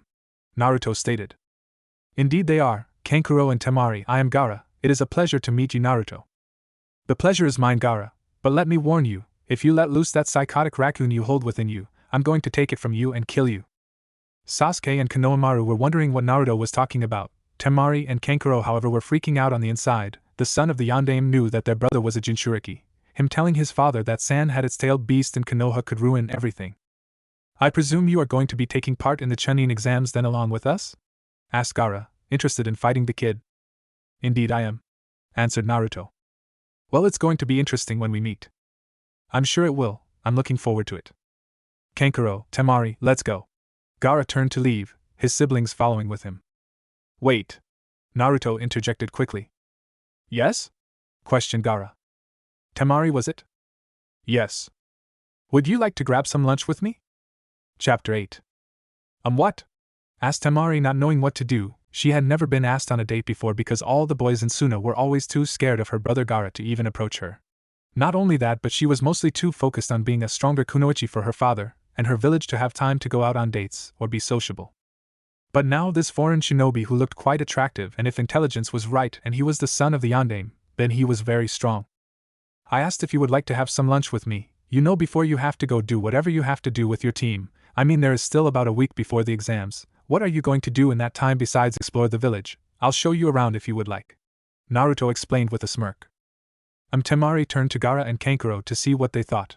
They were here on a mission and they needed to tread carefully. The future of their village rested on the invasion. With the Wind Daimyo cutting their funding again, they needed to display their superiority, and this invasion would do just that. Gaara just gave a nod and began to walk away again, Kankuro following along. I'm sure, let's get going. Temari said, unsure of what was going to happen. Great, I know this amazing place a few blocks from here, said Naruto, eyeing the green-eyed blonde-haired girl which was gathered into 4 ponytails. Temari's outfit consisted of a single light purple-colored, off-the-shoulders garment that extended to halfway down her thighs, with a scarlet sash tied around her waist. Fishnet was worn over her shoulders and legs, specifically on her right calf and her left thigh. She also wore her black forehead protector around her neck. Naruto held out his hand and Temari looked at it, unsure of what to do again. She was bad at doing anything but being a kunoichi, but instead of just standing there she regained her composure and reached out to hold it, not wanting to look like an idiot. She was the Kazekage's daughter, and he was the Hokage's son. Temari needed to keep it together. So tell me about yourself, Temari. Naruto asked, wanting to know about this girl, even though he somewhat knew her in his past. She was a warrior for sure. She was strong and beautiful. Someone that he could actually maybe get close to. In his past he never got close to anybody much. He had defected from his village at the age of 16 to join a group of S-class criminals bent on dominating the world. It didn't leave much time for romance. How about you start first to give me an example? It's courtesy to go first if you ask something of somebody. Temari replied, not sure of what she should say. Well, my name is Naruto Uzumaki Namikaze. I am a genin. I like my family, my friends. I like to train and study, to make new techniques. I dislike arrogant people who can't back up their talk. I respect people who are trying to get stronger. My dreams for the future are to save the world from itself. And that's mostly all there is to me on a philosophical level. Now your turn. Naruto summed it up, trying to think of what he might have missed, but they were now at the entrance of the restaurant. It was called the Yellow Lantern. They walked inside and the receptionist began to walk towards them. He gave Naruto a large smile and greeted him. Mr. Namikaze, it's so good to see you again. Shall we get you to the usual table, sir? Yes, I would appreciate it, Diluin. And can you tell Hyun to prepare her specialty? I'm trying to impress the beauty here. Naruto said with a smile, wondering how Temari would take the comment. Thank you, Naruto. Temari said, blushing. Diluin led Naruto and Temari up the spiraling staircase that was in the middle of the restaurant, toward the top, and put them in a secluded corner with the table off by itself. The tablecloth was elegant, and there was a single lantern in the middle burning brightly, the small source of light there. Okay, it's your turn, Naruto said, getting situated into his seat. Sure, but first tell me why he called you Mr. Namikaze and treats you like you own the place? Temari questioned, finding that weird. Well, I don't own the place, my father does. He owns a couple of things in Konoha actually. The Namikaze family was one of the families that came to the village very close to the time after it was founded, and they did well for themselves here. Naruto moved on to explain how they owned a prestigious weapon shop, a clothing store, some restaurants, and the one that they were at included. Beyond that, they had numerous investments in other parts of Konoha. Wow, so you're basically rich? Questioned Temari, wondering why he wasn't stuck up. I mean, my family is, but we are not that focused on the wealth. We are a shinobi family at heart, so that is the aspect of life that we are most involved with. Naruto explained. My family is something like that, I guess. My father, being the Kazekage, didn't really have time to remotely be a father to us with everything going on in Suna, but he made sure that we were trained to be the deadliest ninja that we could become. I hate to say this, but that doesn't sound much like a childhood. How old are you anyway? Years of training to become a killer must be quite taxing on your psyche. Naruto said, not knowing that she was subjugated to being made a killer for years. I'm 16, and yes, it was quite taxing, but we are not as dehumanized as one might think, but my brother Gaara is another matter. I don't tell this to anybody, but he kind of scares me. He never sleeps, and if he does, his biju goes on a rampage. It has caused his mind to become unstable. I really am worried about him, but I don't think I have that right. I want to show him I care for him, but I can't ever bring myself to do it. Temari confessed, not knowing why she just said that to a foreign shinobi. Wow, I think you've been waiting to get that off your chest for a long time, huh? But I guess I could understand. In my early childhood I was not so close with my sister. She radiated this sense that I couldn't shake. A while after I told my parents that, they told me why. She was a Jinchuriki for the nine-tailed fox. But now I can't make fun of her so much for having a fox inside of her. Recently I have acquired a biju myself. I now hold the Sanbai, the three-tailed turtle. Temari was absorbing all of this information very quickly, and then something hit her. Wait, you are a Jinchuriki. Wait, you hold the Sanbai. I thought the three tails was held by the Mizukage Ugura, and Konoha shinobi helped the new Mizukage kill him, so how do you hold that tailed beast? Temari screamed out. The only way he could have gotten that biju was if he was there and was able to seal it in himself. Her father got intel that a powerful Konoha shinobi helped to liberate Kirigakure, and it was part of their mission to find candidates who could have been the ones able to do that. Naruto, knowing what she was thinking, confirmed it for her. Yes, it was me. I was the one who helped Mei take down Ugura. He gave a smirk at the face she was making. Her mouth was making a small circle as it was kept open by her shock. But how? You're barely a genin. You're a 12-year-old fresh out of the academy. Temari let slip what she knew about Naruto. It was Naruto's turn to give her a suspicious glance. How do you know that about me? We look basically around the same age. I'm even taller than you, even if by only a little. Naruto confronted her. Well, you know, I was briefed a lot on what we could face in Konoha, knowing the family of the Hokage were basics. Temari made a quick excuse. The only reason she knew about the Hokage's family was because the Hokage was the Yellow Flash, his wife the Red Death, his daughter the Container for the Nine Tails, and his son killed 13 Kumo Jonin at the age of 6 all by himself, something that she could probably never do. And they were all major players in Konoha, perhaps enough to put a dent in the invasion plans. Oh, well, that makes sense, I guess. Naruto let the subject drop because their food had arrived. Waiters followed by Diluin brought out a few plates of food that looked extremely delicious. Temari began to understand why she had seen so many people downstairs. She wondered if it was as good as it looked. In Suna the food was more of the basics. They valued water and something to eat. After all, they resided in a desert. They didn't take luxuries for granted. Well, Temari, dig in. I'm sure you'll love it. Naruto invited with a smile, pointing at something that looked like a piece of chicken, surrounded by vegetables, and on the side was rice. Temari wondered what to go for first, and she didn't waste any time. She began to dig in immediately. A few minutes and she had eaten everything on all the plates, and Naruto was just looking at her with an expression resembling shock and admiration. What he had just witnessed was like a person inhaling very rapidly, but instead of air it was food. She had not even paused to take a drink. Wow, Temari, were you that hungry? Naruto commented. Oh, I'm sorry, it's just that it was all delicious. We don't have food like this in Suna. Temari apologized when she saw that Naruto hadn't even gotten to eat any of the food. It's all right. It's nice to see someone appreciate good food. I don't tell anybody this, but I enjoy cooking. I might be too optimistic, but I think that it's on par with the food that Hyun makes, replied Naruto. Well, Temari, if you don't mind me calling this a date, I would like to end this date with something that I think is a part of the real us. Would you like to finish the evening with a spar at my family's personal training ground? Well, Naruto, you are a fighter and you like to cook. I wonder what other secrets you hold.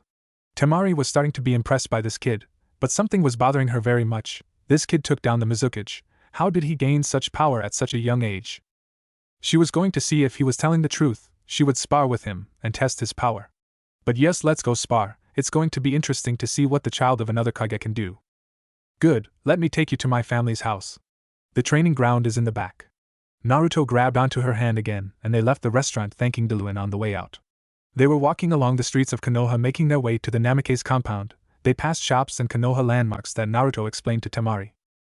Naruto and Temari were talking about the various stories of history from their respective villages that intrigued the both of them, and they were getting along great.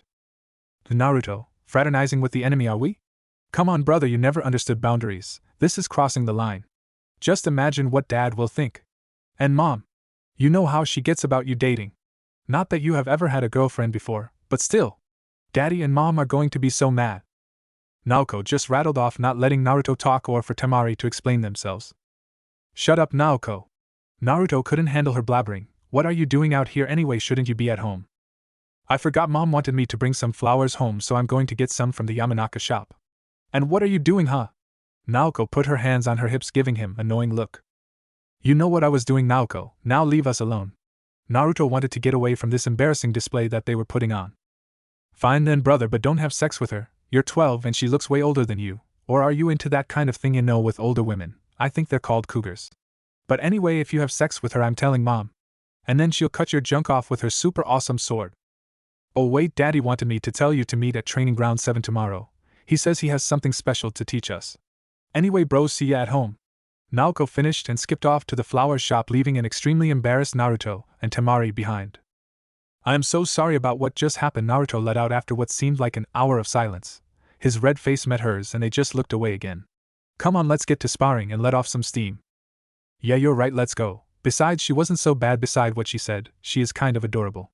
Temari tried to lighten the mood, thinking about her own family situation and how they were complete opposites from Naruto. They continued walking until they reached the large Namikaze compound, which impressed Temari, but she lived in a compound about the same size, so she didn't really show it. Naruto began to walk around toward the back and Temari saw the place where they would be fighting. Well, this is it. Shall we get started? Naruto asked, wondering how she would fare against him. For sure. Temari smirked and was already calculating a plan and ways to take him out. She was a mid to long range wind user and she knew close to nothing about his fighting style other than that he was a Jinchuriki now. He was extremely powerful and had been under the tutelage of the Yellow Flash. He could come out to be a formidable opponent. Temari was never one to wait, as she showed Naruto with the massive amount of food she consumed in such a short time. So she made the first move and launched her attack. She extended her war fan and thrust it down once, and then many more times in quick succession. Every thrust resulted in blades of wind rushing towards Naruto, slicing the ground that they were on and the trees behind him. They threatened to slice apart Naruto. However, every attack passed through Naruto as he stood still, his arms crossed and a smirk on his face. Temari had no idea how Naruto was not affected by her attacks. She was throwing her strongest barrage of attacks, trying to finish him off quickly and maybe slightly impress him, and she expended a generous amount of chakra on those attacks and had nothing to show for it. What the hell? How are you doing that? Temari wanted an explanation, huffing and puffing. And then her analytical mind saw something that she had not noticed before when she was focused on her attack. His eyes looked different. You know, deception is a ninja's best tool. Naruto smirked and then rushed her at extreme speeds that Temari barely had a chance to react to. Naruto unsealed his gunbai and thrust it downward. It clashed with Temari's fan and Temari's surprised face was below it. Both of them were struggling to push each other and attain dominance, but it didn't happen, mainly because Naruto was holding back his strength and matching it with Temari's to not completely destroy her. They kept pushing until Naruto jumped back and did a similar move that Temari did with her fan. He thrust it horizontally and a blast of wind emanated from it, and hit Temari, sending her tumbling backwards. Turning the tumble into a set of backflips, she regained her footing and commented, "So you use your gun by the same way I use my fan, huh? And you must be an advanced wind style user too if you have the ability to do what I can with a ninja tool made to complement wind." Surprised how she had found a shinobi with a similar fighting style to her own. Sort of, but I am far beyond just using or manipulating wind chakra. In fact, I can use several natures and secret techniques. But it isn't smart to show off everything that I have in my arsenal so carelessly. Anyway, shall we continue? Naruto brought up his gunbai. Yes. Temari, not wanting to be shown up by a kid years younger than her, she rushed toward him and flipped upwards and smashed down her giant fan in closed and locked position vertically on Naruto's head, but she passed right through him. In retaliation, he jumped up to plant his feet on her fan and ran up it to kick her in the face, but she ducked and propelled herself up to latch her arms onto his ankles and brought him down, smashing him on the floor. When the dust settled, all that she saw was a crumbling earth clone. Immediately on alert, she tried to jump out of the way and dodged a punch that created a crater in the ground. Turning to him, Temari saw the testament to his immense strength, and again charged him, swinging her fan diagonally, but he caught it with his hand. In a quick maneuver that would have taken out Naruto if he had not taken earlier precautions, Temari uncharacteristically dropped her fan and pulled out a kunai from her back pouch and slashed it at Naruto's throat, everything happening at Jonin speeds. Temari's kunai slashed through Naruto's clone, but unfortunately it was a lightning-style clone, and as it dissipated shocked her, causing her to scream out in agony and pass out from the pain. Temari dropped to her knees and then was about to fall to the floor, but Naruto appearing from the ground caught her in his arms. "Oh crap, I think I went a bit overboard." Naruto was holding Temari up, her face in his chest, wondering what to do with her. He didn't know where her team was staying and it was pretty late out. Maybe he could just let her sleep in his room while he took the couch. After all, he was a bit tired from the long day and would rather rest than put the effort into trying to find where they were staying at. Naruto picked up Temari bridal style and began to walk into the house. He tried to avoid his mom, who was reading something in the living room, so he could avoid the questions and the beating, and spun through the kitchen. Naruto began to walk upstairs to put Temari in his room. He walked down the hallway and pushed the door open with his foot. Naruto entered his bedroom to reveal a large area with a king-sized bed covered by silk sheets, several pillows. Next to it was a nightstand littered with books on advanced kenjutsu techniques, advanced sealing arts, theories for house space and time work. In front of the bed was a spacious rug that separated it from the mahogany desk pressed against the wall. On it were sacred texts and scrolls on secret techniques and chakra manipulation. For a while he had been trying to learn how to use the more powerful black lightning that only 2 people in Kumo had mastered. Naruto was also trying to learn how to combine natures to use releases that only bloodline users could use, but he could also access with the powers of his eyes. Under that all was a map of the elemental nations that he had taken various notes on about the people or items that were spread out along various locations. Naruto moved to his bed and set Temari down, tugging off her shinobi sandals that were covering her feet, and covered her with his comforter. He placed her giant fan leaning against the wall and looked down on her. She looked beautiful sleeping. Naruto began to walk out of the room and heard his family walking up the stairs. They reached the top and he greeted them. "Hey guys, going to sleep?" "Yeah, and you should too. We have a big day tomorrow. I need to teach you and Naoko a few things in preparation for the Chunin exams. They'll take place in 4 days, so you need to sign the release forms for me," Minato informed his son. "Yeah, okay, sure. Good night, guys," Naruto replied. "Good night, Naruto," his parents said back. "Good night, bro. Oh wait, how was your date with the Sunakuga? Did she, how do you say it, tickle your pickle?" Naoko giggled at her brother, who was turning red. "Shut up, Naoko, jeez," Naruto shouted out. "What's she talking about, Naruto?" Kushina's interest was piqued. "Yeah, Naruto, what's Sunakuga?" Minato was also interested.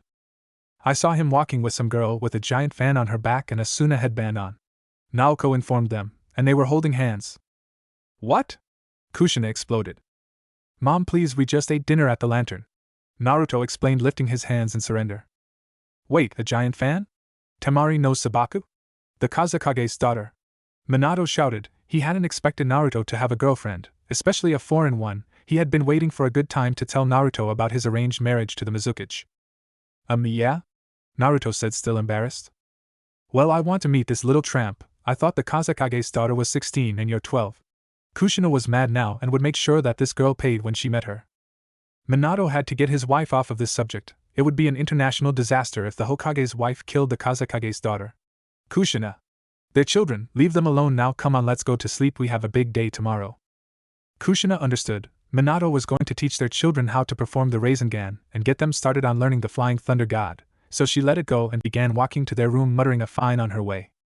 Minato followed, giving his son a wink, and Naoko walked to her room, giving him a wink too.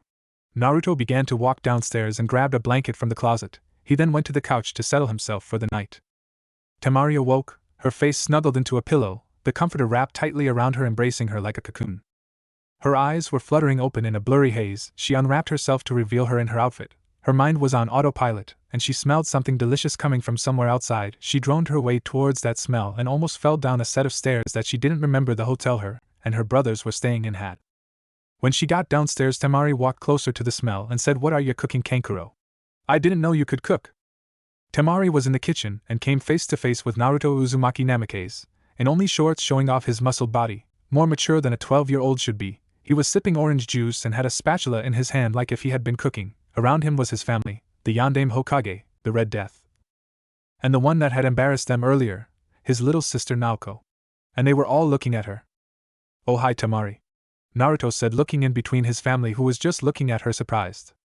Kushina was the first one to be knocked out of her stupor and realized the situation. Then she showed why she was once called the Red Hot Habanero as an academy student, but became the Red Death when she could actually kill people when she lost her temper. Hold her down, Minato, and if Naruto tries to run, stop him. Let me go grab my sword.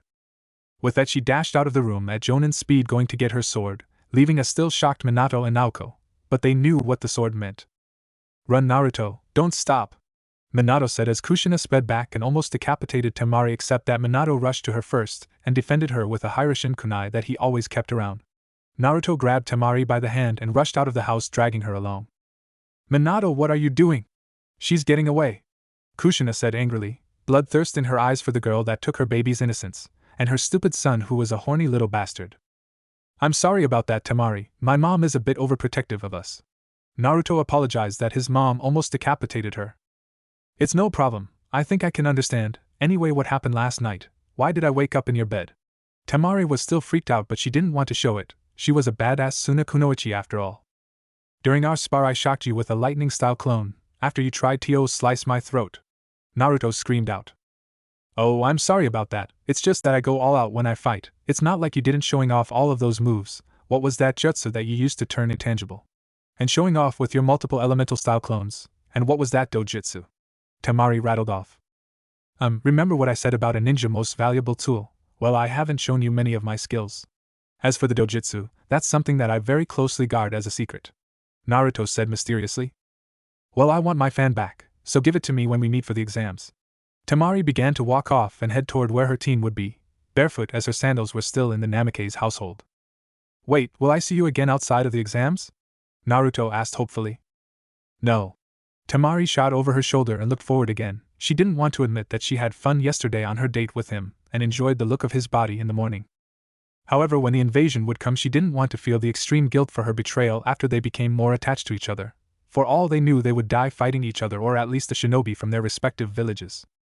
Minato was waiting for his son, who was late. He himself could use a breather. He took quite a beating when he was trying to defend his son and the Kazekage's daughter from being chopped into pieces. Kushina was even threatening to withhold sex if he didn't punish Naruto. However, he would still probably not have time for sex anyway with the exams coming up. He still needed to make accommodations for all the lords and daimyos coming, beef up security, and then train Naruto and Naoko for as long as he could. Hello, father, sister. Naruto was walking up towards him, his hands in his pocket. At last you show up, getting lucky again, huh? Minato winked at his son. We just got a bite to eat together, father, Naruto said, not wanting to get into it. At the Lantern, our most prestigious restaurant, trying to impress her, weren't you? Minato said with a smirk. He remembered doing the same with Kushina. No, father, besides she doesn't want to be involved like that anyway. We are both participating in the Chunin exams after all. For all we know, we could end up fighting each other when everything is on the line, Naruto muttered out. Don't worry, son, first rejections are always tough to take. I think your mom was my first and only girlfriend, so I wouldn't know, but yeah. On a better note, you won't believe what happened in the council meeting with the Mizukage Jirumi. Minato was cut off when his daughter, being her impatient self, barged into the conversation. Daddy? Can we begin training already? The Chunin exams are so close, we can't waste time with meaningless talk. We must seize the day. Naoko fist pumped the air. Well, alright, first let me tell you guys what we are going to do these few days. We are going to begin training on the Rinnegan and the Hiroshin, Minato said, excited that he was going to pass on his original techniques to his children. Really, Daddy? That's awesome. We'll become as super powerful as you now. Naoko ran to hug her dad, which he gladly accepted. I am honored, father. Naruto bowed his head. Okay, well, first, here these are for you too. Minato tossed 2 water balloons to his children. The Rinnegan begins with these. First, you know how you walk on trees using chakra and walk on water the same way? Well, that is how you begin. First, emit chakra to your palm, and irritate the water so that it begins rotating in a clockwise direction. Rotate it enough so that you pop the balloon, which is the first stage, controlling chakra on another part of your body, in this case your palm, like your feet with the walking exercises.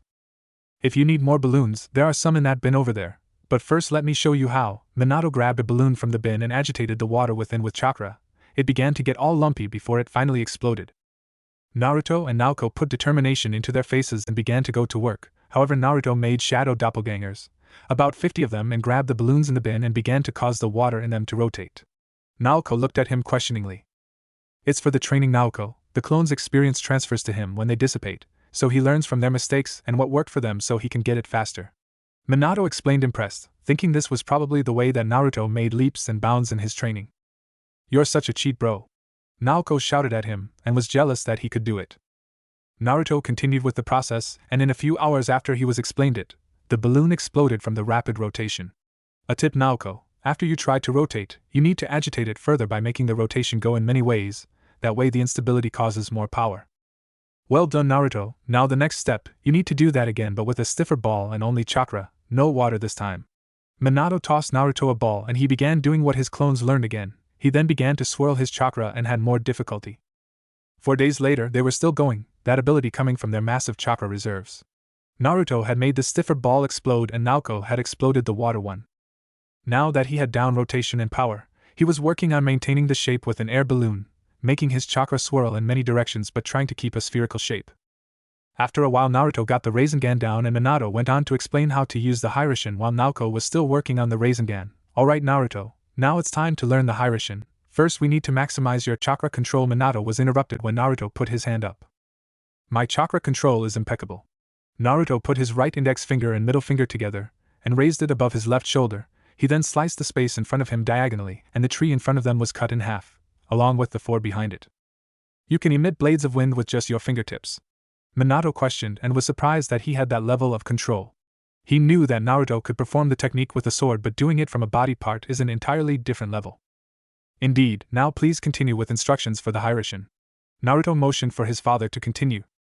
Alright, well, if you have controlled down, all that is left is the explanation. The Hiraishin is basically like a summoning jutsu, but instead of teleporting something you teleport yourself, and instead of having to perform the hand seals and the blood offering, you will yourself to whatever holds the seal formula. But getting it down takes quite a lot of effort. Now, to make the formula yours and having it allow you to be able to use it, you must imbue it with a small portion of your chakra, that way it is connected to you, and for that reason you cannot use my own. Minato took out a black 3-pronged kunai from his back pouch. He then went to hand it to Naruto. This is yours. I didn't want us to get our kunai confused with each other's, so I will have the yellow, you the black, and Naoko the red. Now you imbue it with your chakra, toss it somewhere, and will yourself to it using the chakra that you have put in it to act as a beacon. Go on, give it a try. Minato took a step back and an evil smirk on his face. Naruto didn't notice this and threw the kunai at a nearby tree. He felt the chakra there and willed himself to it. What the hell, oh shit! Naruto shouted out. At first he had found himself in the space surrounded by nothing. He tried to begin to walk but his feet touched nothing, and that's when he realized he was about 100 feet in the sky, his dad and sister tiny dots below. Naruto began to plummet to the earth and was flapping his hands and kicking his legs like a chicken with its head cut off, the earth below getting closer and closer. He began to think of a way to not get splattered all over the ground when he remembered he had power over gravity. With a Shinra Tensei right before he hit the ground, he was able to stop the momentum enough to land on his feet without breaking anything. Naruto looked toward where his father and sister were and gave them an evil look. They were both laughing hysterically, balled up on the floor, tears falling from their eyes. That wasn't funny. Naruto said dead cold, but his family didn't notice. Of course it was, Minato said between breaths. Yeah bro, that was hilarious. Naoko also tried to spit out. But that's as far as I can teach you, Naruto. You will need to practice with it yourself to get any better. Take that kunai to work with the formula and the technique whenever you have free time. Minato encouraged. Yes, father, and thank you for teaching me these techniques. Naruto bowed his head. Naoko, come here please, Minato called over his daughter who was still trying to pop the stiffer ball. Now the Chunin exams are tomorrow, and I want you guys to be careful out there, alright? You guys being my kids, and Sasuke being on your team, you guys have a big target on your back. Other villages may have orders to try and eliminate you, or target you. Killing in the exams is not forbidden but frowned upon, so there will be no penalties if you kill somebody. So listen, I want you guys to be more careful than ever before, okay? Minato now had his hands on the shoulders of his children. I know you guys are strong, but that doesn't mean you can ever be too careful, so watch each other's backs, okay? Yes, father. The children of the Hokage said simultaneously, knowing the seriousness in his voice. Good, now let's go home and get some rest. We trained as long as we could, and now it's time to show them all what the will of fire can do, Minato said with his glorious smile. Minato, Naoko, and Naruto began to walk to their house, awaiting what fate held for them tomorrow.